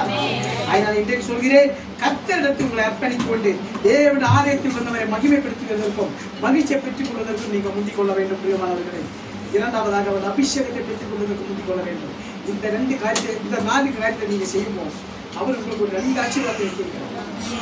அது நாம் தியானிப்போம், வாசிப்போம். சங்கீதங்களின் புத்தகம் 91வது அதிகாரம் 16வது வசனம் வாசிப்போம். நீடித்த நாட்களால் அவனை திருப்தியாக்கி என் ரட்சிப்பு அவனுக்கு நீடித்த நாட்கள் சொன்ன என்ன சொல்லுங்க? நீடித்த நாட்கள், ஆயுசு நாட்கள் வந்து கர்த்தர் எத்தனை வருஷம் கொடுக்கணும் அதிலிருந்து எக்ஸ்ட்ரா கொடுப்பாரு. அதான் நீடித்த நாட்கள், தீர்காயுஸ். அந்த நீடித்த நாட்களால் உங்களை அவர் திருப்தி ஆக்குவாரா. அதுக்கப்புறம் என் ரட்சிப்பை அவனுக்கு காண்பிக்கும். அதான் உண்மையான ரட்சிப்பு என்ன தெரியுமா? ஆண்டவராகிய இயேசு கிறிஸ்து யோர்தான் நதியில ஞானஸ்நானம் எடுத்து கரை ஏறும்போது ஒரு காரியம் நடந்தது. வானம் திறக்கப்பட்டது, பரிசுத்த ஆவியானவர் புறாரூபத்தில் அவர் மேல் இறங்கினது. அந்த ஆவியை நீங்களும் நான் பெற்றுக் கொள்ள வேண்டும். அதுதான் உண்மையான ரட்சிப்பு. அந்த ரட்சிப்புக்காக பரலோக ராஜ்யத்துக்குள்ள பிரவேசிக்க முடியும். ஆமென். அந்த அபிஷேகத்தை பெற்றுக் கொண்டாதான் பரலோக ராஜ்யத்துக்குள்ள பிரவேசிக்க முடியும். இந்த 4 காரியத்தை நீங்க எனக்கு செய்யுங்க. நான் உங்களுக்கு 2 காரியத்தை செய்ய சொல்லுங்க. முதலாவது, நமக்கு ஆயுஷ் நாட்கள் நீக்க பண்ணுவார். நீங்க எவ்வளவு பெரிய பலவீன வியாதியில படுத்த படுக்கையை என்ன செய்யும், உங்கள் ஆயுஷ் நாட்களை நீக்க போறார். வியாதி படுக்கையை நீக்க போறார், நல்லவராயிருக்கிறார். அந்த தேவனுக்கு நம்ம அர்ப்பணித்துக் கொண்டு ஆலயத்தில் அவரே பேர் வைப்போம். அவர் நம்மை ஆசீர்வதித்து பண்ணி நம்ம பேரை அவர் பெருமைப்படுத்துவார். பிசாசு அல்ல, அவர் நம்மளை பார்த்தாலும் வீட்டுக்கு ஓடுவான். ஆமென். அடுத்ததாக இனி ஒரு ஆசீர்வாதத்தை கற்றுக்கிட்டீங்கன்னா வாசிப்போம். சங்கீதங்களின் புத்தகம் சங்கீதம் 23வது அதிகாரம் கடைசி வசனம் 6வது வசனம். ஜீவனுள்ள நாளெல்லாம் நன்மையும் கிருபையும் என்னை தொடரும். நன்மையும் கிருபையும் என்னை தொடரும். கர்த்தருடைய வீட்டிலே நான் கர்த்தருடைய வீட்டிலே நெஞ்சு மேல கையை வச்சு சொல்லுவேன். நன்மையும் கிருபையும் என்னை தொடரும். யான் ஜீவனுள்ள நாளெல்லாம் கர்த்தருடைய வீட்டிலே நீடித்த நாட்களாக நிலைத்திருப்பேன். நீடித்த நாட்கள் யாரு கொடுக்கிறார்? யாரு கொடுப்பாரு? வேலை செய்யற பொறுத்த ஓனரை கொடுப்பாங்க. அவனை இருக்கிற வரைக்கும் வேலை வாங்கிட்டு நம்மளை கை கொடுத்துருவான். முடியாது சொல்லி வீட்டை படுத்துப்பாரு. அப்படியா? சரி, உடனே நல்லா கொடுக்குறோமா புரிய வச்சுக்க. நம்ம அப்பா அப்படி இல்லை, என் பிள்ளை படுத்து படிக்க இருக்கிறேன், ஜனங்களை பிடிப்பா. ஏசாயா 41:13 என்ன சொல்லி தெரியுமா? உன் தேவனாகிய கர்த்தராகிய நான் உன் வலது கையை பிடித்து உனக்கு சொல்கிறேன், பயப்படாதே, நான் உனக்கு துணை நிற்கிறேன். கர்த்தர் நமக்கு துணையாக இருந்து நம்ம இந்த பூமி நடத்த வேண்டுமானால் பரிசுத்த நாளை நீங்க ஓய்வு நாளாக எடுக்க வேண்டும். அவருக்காக கொடுக்கணும் அந்த ஒரு நாளை. இதே கர்த்தர் நாள். அந்த கர்த்தர் நாளை அவருக்கு கொடுக்காம உங்களோட சொந்த இஷ்டத்துக்கு செலவு பண்ணால் பரிசுத்த ஆவியானவர் துக்கப்படுவது. பரிசுத்த ஆவியானவர் துக்கப்படுத்தினா பூமியோட எல்லாம் முடிஞ்சு போயிடும். பரலோக ராஜ்யத்துக்குள்ள போக முடியாது. பரலோக ராஜ்யத்துக்குள்ள பிரவேசிக்க வேண்டுமானால் என்ன வேணும்? அபிஷேகம் வேணும். இந்த அபிஷேகம் எப்படி கிடைக்கும்? வெத்தலை பக்கத்தில் கிடைக்குமா, செத்திக்கல்ல கிடைக்குமா, இந்த மஞ்சக்கல்ல கிடைக்குமா, இந்த பெரிய பெரிய ஸ்டோர்ல கிடைக்குமா? தேவன் ஆலயத்துக்கு நீ வரணும். அதான் மகிழ்ச்சி. தேவன் ஆலயத்துக்குள்ள வரும்போது காத்திருந்து நீ கேட்கும்போது அவர் உன்னை அபிஷேகத்தினால் நிரப்புகிற தேவன். அந்த அபிஷேகத்தை பெற்றுக்கொண்டு அவருக்காக நீ இந்த பூமி விளைக்குமானால் பிள்ளைகளையும் சமாதானத்தை பார்க்க முடியும். அதனால இன்றைக்கு கர்த்தர் சொல்லுகிறார், இவ்வளோ நாள் நம்மை நடத்தும் தேவன் இனி மேல நடத்த மாட்டாரா? இவ்வளவு நாள் நடத்துகிற எலினேசர், இந்த வாழ்க்கையில் நடத்த போகிற இம்மானுவேல் வார்த்தை கத்தனா நம்மோடு நீங்க அவங்களை விட்டு விலகி போனால் அவர்களை விட்டு விலகி போக மாட்டாங்க. நான் அடுத்த வாரம் போல சர்ச்சைக்கு இருந்து வீட்டில் படுத்து பாரு, உங்களை தட்டி எழுப்புவான். அந்த வாரம் கூட உங்களுக்கு நிம்மதி இருக்காது. எப்படியாவது ஒரு 10 நிமிஷம் பண்ணிட்டு தான் அது காத்த ஒரு நாள் நம்மளை கைவிட மாட்டார். நமக்கு இந்த தெய்வத்திற்கு இடத்துல அவர் நம்மை இழைப்பார வச்சு அழகு பார்க்கிற கத்த அவர் என்னிடத்தில் வாங்கி இருக்கிறபடியால் அவனின் நாமத்தை உயர்ந்த இடக்கலத்தில அவரோடு கூட இளைப்பாற வச்சு அது பார்க்கிற தேவன் நம் தேவன். அந்த தேவனிடத்தில் நம்மை அர்ப்பணித்து கொண்டு நாம் செய்ய வேண்டிய என்ன காரியம்? நன்மையானது. என்ன நன்மை செய்வேன்? நன்மையும் கிருபையும் என்ன தொடரும். நான் எப்படி நன்மை என்ன செய்வீங்க? 10,000 ரூபாய் சம்பாதிச்சேன், 1000 ரூபாய் ரிசர்வா கொடுத்துட்டேன், 100 ரூபாய் ஒரு 2 ஏழை கொண்டு கொடுத்துட்டேன். இது இல்லை நன்மை. இது இந்த பூமியோட முடிக்க போகிற நன்மை. நீங்க செய்கிற நன்மை என்னவென்று கேட்டால் கர்த்தர் எதிர்பார்க்கிற நன்மை நீங்கள் நானும் பெற்றுக் கொண்டிருந்த ரட்சிப்பை அறியாத தங்களோட வாழ்க்கையை அழித்து கொண்டிருக்கிற மக்களை தேடி போய் கொடுக்கணும். சத்தியத்தை சொல்லணும் உங்களுக்கு. அதான் சாட்சி. சத்தியத்தை சொல்லி அவங்களையும் இந்த வழியில கொண்டு வரணும். அதுதான் நீதியின் பாதை. நீங்க மட்டும் போக முடியாது. ஆமென். அப்படி நான் சத்தியமாக அந்த சத்தியத்தை வெளியே சத்தியமாய் அறிவிக்கணும். யோவான் 8:32 வாசி பார்த்தா தெரியும். சத்தியத்தையும் அறிவிக்கிற சத்தியம் உங்களை விடுதலையாக்கும். அப்ப நாமளும் நீங்களும் நான் பெற்றுக்கொண்ட விடுதலை அடுத்தவங்களை பெற்றுக்கொள்ள வேணாம்ல. அதனால நீங்க என்ன செய்ய வேண்டும்? சத்தியத்தை அறிஞ்ச நீங்க நன்மையான காரியம் என்ன என்று கேட்டால் நாம் பெற்றுக்கொண்ட சத்தியத்தை அறியாதிக்க மக்கள் அறிவிக்க வேண்டும். கடைசி காலத்தில் மாம்சமான யாவர் மேலும் என் ஆவியான ஊட்டுகளின் வாக்குறுத்த கர்த்தர் சீக்கிரம் வரப்போகிறார். அவர் வரணும்னாக்கா நீங்கள் தான் பிரகாசிச்சுதான் பெற்றுக்கொண்ட சத்தியத்தை அறிவிச்சு உலகம் பூரா அவருக்காக படித்து முடிந்து ஆராதனை செய்யணும். அப்படி ஒரு நாள் விரும்புகிறார். அதுக்குதான் இப்ப கொஞ்சம் கொஞ்சமா அழிச்சிட்டு இருக்கிறார். பாவம் நிறைஞ்ச ஊரை எல்லாம் அழிச்சிட்டு இருக்கிறார். அந்த இப்ப கூட ஜம்மு காஷ்மீர் வந்து பாத்தீங்களா? நம்ம இந்திய தேசத்துக்கு தான். எதனால தேவன் அதை அனுமதிச்சா? கர்த்தர் கருவெறுப்பான காரியங்கள் இருக்கிறார். இன்றைக்கு கர்த்தர் சொல்லுகிறார், நம் மனசுக்குள்ள அருவெறுப்பான எந்த காரியத்தை நம்ம சித்தம் பண்ணக்கூடாது. முடிஞ்ச அளவு கர்த்தருக்கு உதவி செய்யும். அதான் நன்மை. கர்த்தர் கொடுத்தா இந்த ரட்சிப்பை அறியாதவர்களுக்கு கொடுத்து அவர்களை ரட்சிப்பை கொண்டு வருகிறது நன்மை. அப்படிப்பட்ட காரியத்தை நீங்க செய்யும் போல் தேவனுடைய கிருபை உங்களை சூழ்ந்து கொள்ளும். எப்படிப்பட்ட கிருபை? அவர் நமக்கு கேட்டகமும் மகா பெரிய பலனுமாய் இருப்பார். அதான் கிருபை. அந்த கிருபை தான் அபிஷேகம். அந்த கிருபையை பெற்றுக் கொள்ள வேண்டுமானால் காத்திருந்து கேட்கணும். அபிஷேகத்தை கொடுக்க பாந்து கேட்கணும். நீ 10,000 ரூபாய் பணத்தை கொண்டு வச்சு ஆண்டவரே எனக்கு அபிஷேகம் ஒரு நாள் கிடைக்காது. ஆமா, 13வது வயசுல ஞானசானம் எடுத்த 33 வயசுல தான் கொடுத்தாரு அபிஷேகம். அப்ப நான் எத்தனை வருஷம் காத்திருப்பேன்? 20 வருஷம். ஆமா, பாவியா இருக்கும் போது டெய்லி ஜெபிப்பேன். கடைசியில் அவர் பார்த்தாரு, இதுக்கு மேலே விட்டு வைக்க கூடாது, ஸ்டாப், செஞ்சதுக்கு எல்லாம் அனுபவிச்சு போயிட்டா. இப்போ அவருக்கு சித்தத்துப்படி வாழ்க்கை சொல்கிறேன். கர்த்தர் சாதாரணப்பட்ட தேவன் அல்ல, மகா பெரியவர். நம்ம வாழ்க்கையில பெரிய காரியங்களை செய்தவர். நீங்க எந்த காரியம் நடக்காது, இது அவளைத்தான் என்ன முடித்து கொண்டிருக்கிறீங்களோ அதை பெரிய லெவலில் செய்து துடிக்கிறவர் அவர். யோபின் வாழ்க்கை நீங்க வாசித்து பார்த்தா தெரியும். யோபின் புஸ்தகத்தை எல்லாவற்றையும் ஒரே நாளே எழுந்தார். ஒன்றுமே இல்லை, எல்லாத்தையும் எழுதிட்டார். அப்ப என்ன யோபு சாட்சி சொல்கிறார்? கர்த்தர் கொடுத்தார், கர்த்தர் நாமத்துக்கு ஸ்தோத்திரம். 1 நிமிஷமே 2 மடங்காக திருப்பி வந்துச்சே. இதெல்லாம் உங்களுக்கு கர்த்தர் வைத்திருக்கிறார். தேவன் ஆலயத்தை முதல்ல தேடிக்கிறேன். மனசுக்குள்ள 1000 பாரங்கள் இருக்கலாம். பாரத்தை இங்க கொண்டு இறக்கி வை. நீ வீட்டில் இறக்கி வைக்க முடியாது. பாரத்தை வச்சு கொண்டு வீட்டை உட்காந்து கோபம் தான் வரும். கணவன் மனைவிக்குள்ள சண்டை தான் வரும். பிள்ளைகளுக்குள்ள சண்டை தான் வரும். ஆனா ஆலயத்துக்கு வந்து யார்கிட்ட என்ன போடுவேன்? அப்பா கிட்ட போடணும். அதை அப்படியே இறக்கி வச்சிருவாரு. மகிழ்ச்சியோட வீட்டுக்கு அனுப்புவாரு. அந்த மகிழ்ச்சியை பெற்றுக் கொள்ள வேண்டுமானால் பரிசுத்த நாளை ஓய்வு நாளாக இருக்க வேண்டும். ஓடி ஓடி தரையை சொல்லி கூப்பிட்ட கூட போகக்கூடாது. நான் போவேன். கோடிக்கணக்கு பணம் தரேன், வந்துருக்குது. இன்னைக்கு ஒரு நாளைக்கு என் குருவே ஒரே வார்த்தை சொல்லுவேன், நீ அந்த கோடி வீட்டு வச்சு நீ ஏன் கூட ஒரு நாளைக்கு ஏன் கூட எப்படி? இதுதான் நம்ம கத்தை. அதனாலே பரிசுத்த நாளை ஓய்வு நாளாக எடுத்துக்கொண்டு நீங்க உங்களோட வேலையெல்லாம் முடிச்ச பிறகு சாயங்காலம் டைம்ல வேண்டாம், ஈவினிங் டைம்ல 4 மணிக்கு எல்லாரும் சேர்ந்து ஆலயத்தில் வந்து விளக்கார போயிட்டு ஜெபம் பண்ணிட்டு ஆலயத்தில் டாக்ஸி வெளியே போகல. உண்மையிலே சொல்றேன், நான் எப்போ வந்தாலும் அதான் சொல்றேன். இப்போ நான் இங்கே வந்து எத்தனை மணிக்கு 3 மணிக்கு முடித்தேன். இப்போ போனதுக்கு அப்புறம் 2 மெசேஜ் கொடுக்கணும். அதை முடிச்சுட்டு வெறும் முடிச்சுட்டு போகணும். அது மெசேஜ் 2 ஸ்டைலில் கொடுக்கணும். அதை முடிச்சுட்டு ஈவினிங் 7-6 மணி சர்வீஸுக்கு போகணும். இதெல்லாம் முடிஞ்சு நைட்டு என் பழக்கம் 1 மணி ஆகும். திரும்ப உங்களுக்கு திரும்பி பலவீனப்பட்டு வந்தான். எனக்கு அது பலவீனமாக தெரியல. இன்றைக்கு சொல்கிறேன், கர்த்தருக்காக நம்ம எதையும் செய்ய துணிஞ்சால் அவர் நமக்காக யாவை செய்ய சொல்றாரு. அப்பா உமக்கு துணிமானதை செய்ய எனக்கு ஓதி தரணும். எந்த வசனம் அது? தர வச்சேன் அதெல்லாம் கேட்கக்கூடாது. சங்கீத 143:10 நாங்க தாய் கேட்டு இருக்கும் வரை கத்துக்கிட்டு வரல. சங்கீதம் 143:10 பிரகாரம் நான் ஜெபிச்சு சக்தி அவரிடத்தில் நான் வந்து அற்புதத்தை பெற்றுக் கொண்டேன். ஏன்னா நான் அதை மறக்க மாட்டேன். அவர் அபிஷேகத்தை கொடுத்தாருல்ல, உம்முடைய நல்ல ஆவி என்னை செமையான வழியில் நடத்தலாமா. செமையான வழின்னு சொன்னா நீதியின் பாதை. நீதியின் பாதையில் என்ன உண்டு?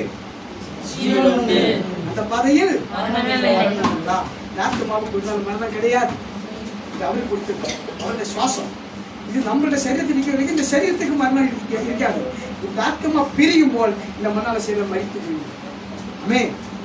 அதன் பிறகு இந்த ஆத்மா எங்க போகணும்? எங்க போகும்? அது போனாக்க முதல்ல ஆண்டு நாளைக்கு நீ தேடி வரணும். கரெக்டா? அப்பதான் அங்க போக முடியும். ஆண்டவரே இயேசு கல்வாரி சிலுவையிலே கடைசியா ஒரு வசனம் வார்த்தை சொன்னார். திரும்ப 7 வார்த்தையில என்ன சொன்னார்? பிதாவே, அது எப்படி எல்லாம் முடிஞ்சது என்று உணர்ந்து அவர் என்ன சொன்னார்? பிதாவே, நாடி உங்களை கரங்களிலே உங்களால் சொல்ல முடியும் அந்த வார்த்தை. பிதாவினுடைய சித்தத்தை அவர் நிறைவேற்றினார். ஆயினாலே அவர் பிதாவின் கரங்களை ஒப்படைச்சார். நீங்கள் நானும் குமாரனாகிய கிறிஸ்துவின் சித்தத்தை நிறைவேற்றணும். அப்போ கிறிஸ்துவினுடைய ராஜ்யமாக இந்த பல்லவ ராஜ்யத்துக்குள்ள நம்மை அவர் சேர்த்துக் கொள்வார். மரணமில்லாத ஒரு ராஜ்யம், ஒரு வாழ்க்கை இந்த ஆத்மாவுக்கு கிடைக்கும். இந்த பூமியோட முடிய போறது நம்ம வாழ்க்கை. கர்த்தர் பிள்ளைகள் அனைவருக்கு எல்லாரும் தான் நினைச்சேன் மறித்து முடிஞ்சு அவங்க கொண்டு அடக்கம் பண்ணாக்க முடிஞ்சு போச்சு அப்படின்னு. அது மண்ணோட தான் போய் சேரும். தாவி எங்க போகும்? அவள ராஜ்யத்தில் போய் சேர வேண்டும். அதனால இன்றைக்கு நீங்களும் ஒரு முடிவெடுத்து போகணும். இனி உள்ள நாட்கள் பரிசுத்த நாளை நான் நிச்சயம் என் கர்த்தர் பாதம் மட்டும்தான் வருவேன். 6 நாள் உங்களுக்காக எங்களாலும் சம்பாதிச்சு மட்டும் வச்சு போவீங்க. எப்படி? ஆனா பரிசுத்த நாள் மட்டும் கர்த்தருக்காக நீங்க ஆண்கள் போடலாம் பரவாயில்ல, சாட்சி சொல்லலாம் கூட பரவாயில்ல. முதல்ல ஆண்கள் வாங்கல உங்களை சாட்சியாக நிறுத்துவாங்க மாட்டேன். விசுவாசிக்கிறீங்களா? ஆண்டவரை ஏத்துக்கிட்ட பிறகு இத்தனை வருஷத்துல கர்த்தர் எனக்கு எவ்வளவு நன்மைகளை செஞ்சிருக்கேன் யாரும் சொல்ல முடியுமா? அறிவில்லையா? அறிவில்லையா? அப்படி நன்மையை பெற்றுக்கொண்டால் மட்டும் கரங்களை உயர்த்து ராமன் சொல்லுவோம். அவர் இருக்கிற தேவன் அல்ல, கொடுக்கிற தேவன். கொடுங்கள் அப்போ உங்களுக்கு கொடுக்கப்படுது அவர் சொல்லியிருக்கிறார். நீங்க கொடுங்களை நான் என்னத்தை எடுத்துக்கிறேன் சொன்னாரு. கொடுங்கள் அப்போ நீ எந்த அளவுக்கு கர்த்தர் கலக்கிறீனோ அதே அளவுக்கு எடுத்துக்கிறேன். ஆனா நீ மன மகிழ்ச்சியோட தேவன் ஆலயத்தில் வந்தவரை ஸ்துதித்துக் கொண்டு நீ அளந்து பாரு, 2 மடங்காக சொல்கிறார். 6 நாள் எங்க வேணாலும் செய்யணும் பண்ணிக்கோ. 7வது நாள் முதல் நாள், வாரத்தோட முதல் நாள் கர்த்தருக்காக. நீங்க நினைக்கிற நம்ம மட்டும் தான் ஆலயத்தில் இருக்கிறது. காலண்டரை பாரு, மொத்தமே எந்த எடுத்து போட்டிருக்கோம்? ஞாயிறு. உலகத்தில் அத்தனை பேரும் ஓய்வு எடுக்கிற நாள் தான் ஞாயிற்றுக்கிழமை. அப்படிதானே? இன்னைக்கு எந்த கம்பெனி போய் பாரு, எந்த சாப்ட்வேர் கம்பெனி இப்போ சனி ஞாயிறு 2 நாள் லீவ் விடுறாங்க. எதுக்காக லீவ் விடுறாங்க? 5 நாள் அவங்க உழைக்கிறாங்க. அதுக்கு ஒரு நாள் ரெஸ்ட், சனிக்கிழமை ஓய்வு எடுத்துறாங்க. ஆண்டவர் கல்லையில் ஓய்வு எடுத்துறாங்க. ஆனா பரிசுத்தனால நீங்க ஆலயத்தை பொறுத்து தான் லீவ் கொடுக்குறாங்க. சும்மா அவங்க லீவ் கொடுக்கல கம்பெனிக்காக. இன்றைக்கு சொல்கிறேன், கர்த்தருக்கு உங்களை அர்ப்பணித்து கொண்டு பரிசுத்த நாளை ஓய்வு நாளாக கொண்டிருக்கலாம். 2வது அபிஷேகத்துக்காக நீங்க காசிக்க. இந்த 2 காரியத்தை தான் பரலோக ராஜ்யத்துக்குள்ள பிரவேசிக்கணும். ஆமென். நான் சொல்றேன், யார் சொல்றேன்? பரலோக ராஜ்யத்துக்குள்ள நீ பிரவேசிக்க வேண்டும். அவன ராஜ்யத்துக்குள்ள நீ போனாலும் உனக்கு மரணம் இல்லையே. நாட்டுமாவுக்கு நித்திய ஜீவன் தானே. நித்திய ஜீவனை கொடுப்பதற்காக தானே அவர் மரிச்சு உயிரோட எழும்பினார். அந்த ஜீவனை பிதாவினத்திலிருந்து மரணத்தை ஜெயித்து பிதாவினத்தில் நித்திய ஜீவனை பெற்றுக் கொண்ட தேவன் உங்களுக்காக எனக்காக நித்திய ஜீவனை கொடுக்க வல்லவராயிருக்கிறார். அதற்காகத்தான் உங்களுடைய எழுப்பினார். அந்த நித்திய ஜீவனை பெற்றுக் கொள்ள வேண்டும் என இன்றைக்கு சொல்கிறேன். பரிசுத்த நாளை முதலாவது குலச்சல் நாளாக மாற்றக்கூடாது. ஓய்வு நாளாக எடுத்து கஷ்டக்காக ஒழிக்கிறது. இப்ப நம்ம வேலைக்கு போறேன், 6 நாள் எங்க வேலை செய்யறேன். ஞாயிற்றுக்கிழமை ஒரு நாள் எல்லாரும் ஒன்றாக கூடி தேவன் ஆராதிக்கிறது. குடும்ப கூட்டம் வச்சா சாயங்காலம் எத்தனை மணி நேரம்? 1 மணி நேரமா? 2 மணி நேரம், அவ்வளவுதான்.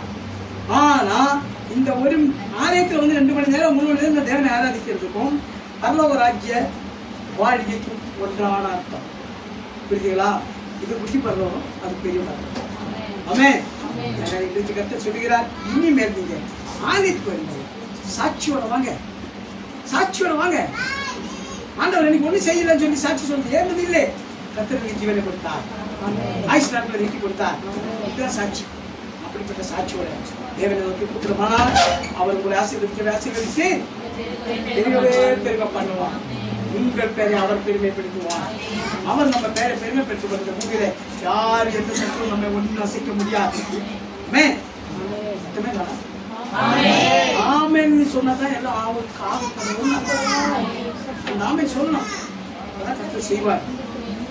கர்த்தர் சொல்லுகிறார், பரிசுத்த நாளை கர்த்தருடைய நாளை அவருக்கு தான் ஆசைப்படுவார். அப்படி ஆசைச்சு கொண்டு அவருடைய வல்லமையான அபிஷேகத்தை நீ பெற்றுக் கொண்டால் இந்த பூமியில் ஆசீர்வாதமா இருக்க முடியும். பரலோக ராஜ்யத்தில் அவர்களோட பிரவேசிச்சு மனமகிழ்ச்சியோட வாழ முடியும். இந்த 2 காரியத்தை நாம் கடைபிடிப்போம். கர்த்தர் கொடுத்த 4 காரியங்களை பின்பற்றுவோம். கர்த்தருக்காக வாழ்வோம். சாட்சிகளாக எழுப்புவோம்.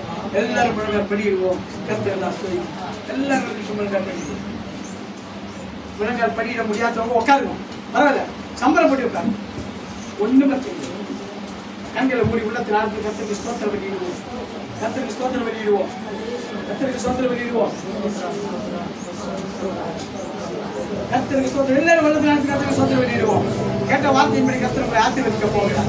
ஹல்லேலூயா, ஹல்லேலூயா, ஹல்லேலூயா, ஹல்லேலூயா, ஹல்லேலூயா. பரிசுத்த ஆவியானவரே, உம்முடைய ஸ்தோத்திரம், ஸ்தோத்திரம். நன்றி, நன்றி, நன்றி, நன்றி அப்பா, நன்றி அப்பா, நன்றி அப்பா. ஹல்லேலூயா. Praise the Lord, praise the Lord, praise the Lord, praise the Lord. Jehovah ஈரே, நாமத்தை மாற்றிக்கொள்கிறவரே. Praise the Lord, praise the Lord. Praise the Lord. உள்ளத்தில் ஆழ்ந்து கர்த்தருக்கு ஸ்தோத்திரம் பண்ணிடுவோம். ஆவியானவர் இறங்கிக் கொண்டிருக்கிறார். பரிசுத்த ஆவியானவர் இறங்கிக் கொண்டிருக்கிறார். ஓ இவர்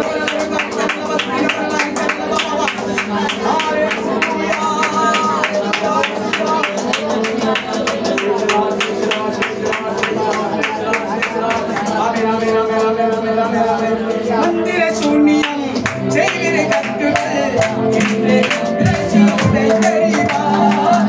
மந்திர சூன்யம் செய்வினை கட்டுகள் ரட்சியுடை தெரிவார்.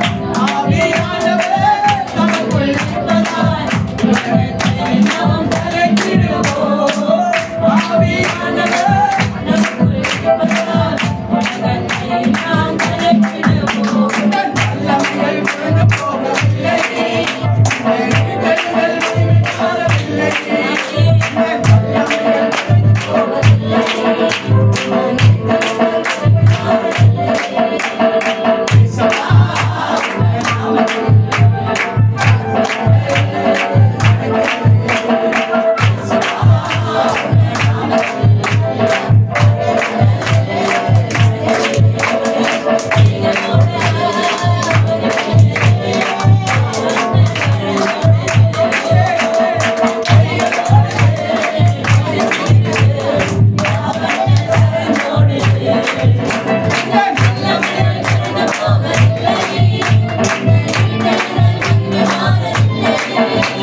எவ்வளோ ஜெபம் பண்ணி எவ்வளோ காத்திருந்தோம் வாய்க்கப்படுவேன் என்று வேதனையோடு தேவ சமூகத்தில் இருக்கிற அன்பு தேவ பிள்ளைகளே 3 பேரை கர்த்தர் காட்டுகிறார்.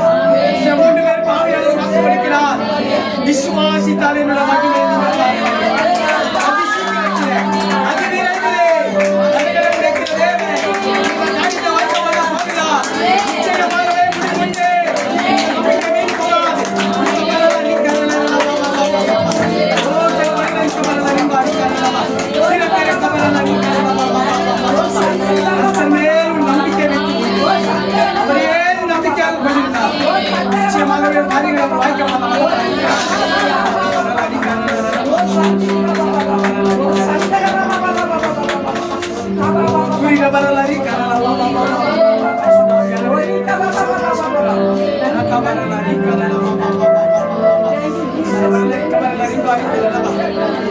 வெளியோட கடந்து வந்திருக்கிற மகளே, உன் காலின் மேலே நக்கினை நான் ஊத்துகிறேன்.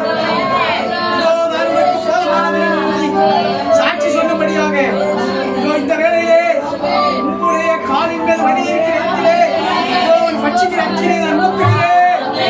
இப்பொழுது உன் சுகமளிக்க வல்லமை பெற்றுக்கொள் பெற்றுக்கொள் பெற்றுக்கொள்.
பிள்ளைகளுடைய எல்லா எதிர்பார்ப்புகளையும் அடுத்த வார்த்தையின்படி அவர்களை ஆசீர்வதிக்கிறோம். இன்னும் வல்லமையாக எடுத்து உங்கள் மேல் வாங்கி உள்ள பிள்ளைகளை பூமியில் வாழ்ந்து உயர்ந்த இடத்திற்கு வந்து எடுக்க பார்க்கும்படியாக அடுத்த பாக்கியத்தை கட்டளையின்படியாக பிள்ளைகளை சந்திக்கும் வரிய நாட்கள் சாட்சிகள் இப்போது முறைப்படி கடந்து போகிறேன். நீரோ விலகத்த தேவனாய் கூடவே இருந்து பாதுகாத்து வழிநடத்தி மறுபடியும் நாளைக்கு கடந்து வந்தேன். முகாமுகமாய் கண்டு சுரிப்பதற்குள்ள பாக்கியத்தை கட்டியபடியாக சொல்லிக்கிறோம். ஒவ்வொரு அக்கினி பற்றிய புருஷர்களை ஒவ்வொரு பிள்ளைகளோடு அனுப்பும்படியாக சொல்லிக்கிறோம். வாதை போராது தேங்காத வாக்கு எல்லா குடும்பங்களையும் பாதுகாத்து மறுபடியும் முகாமுகமாய் கண்டு சுரிப்பதற்குள்ள பாக்கியம் நன்றி. கொடுத்த வார்த்தைப்படி பிள்ளைகளை நீ ஏற்றும்படியாக அர்ப்பணிக்கிறேன். நாட்களுக்கு சித்தத்தின்படி பயன்படுத்தும் நீக்கும் மரவிகளாக நீக்க நல்ல சூழல் மறுபடியும் நாங்கள் முகாமமாக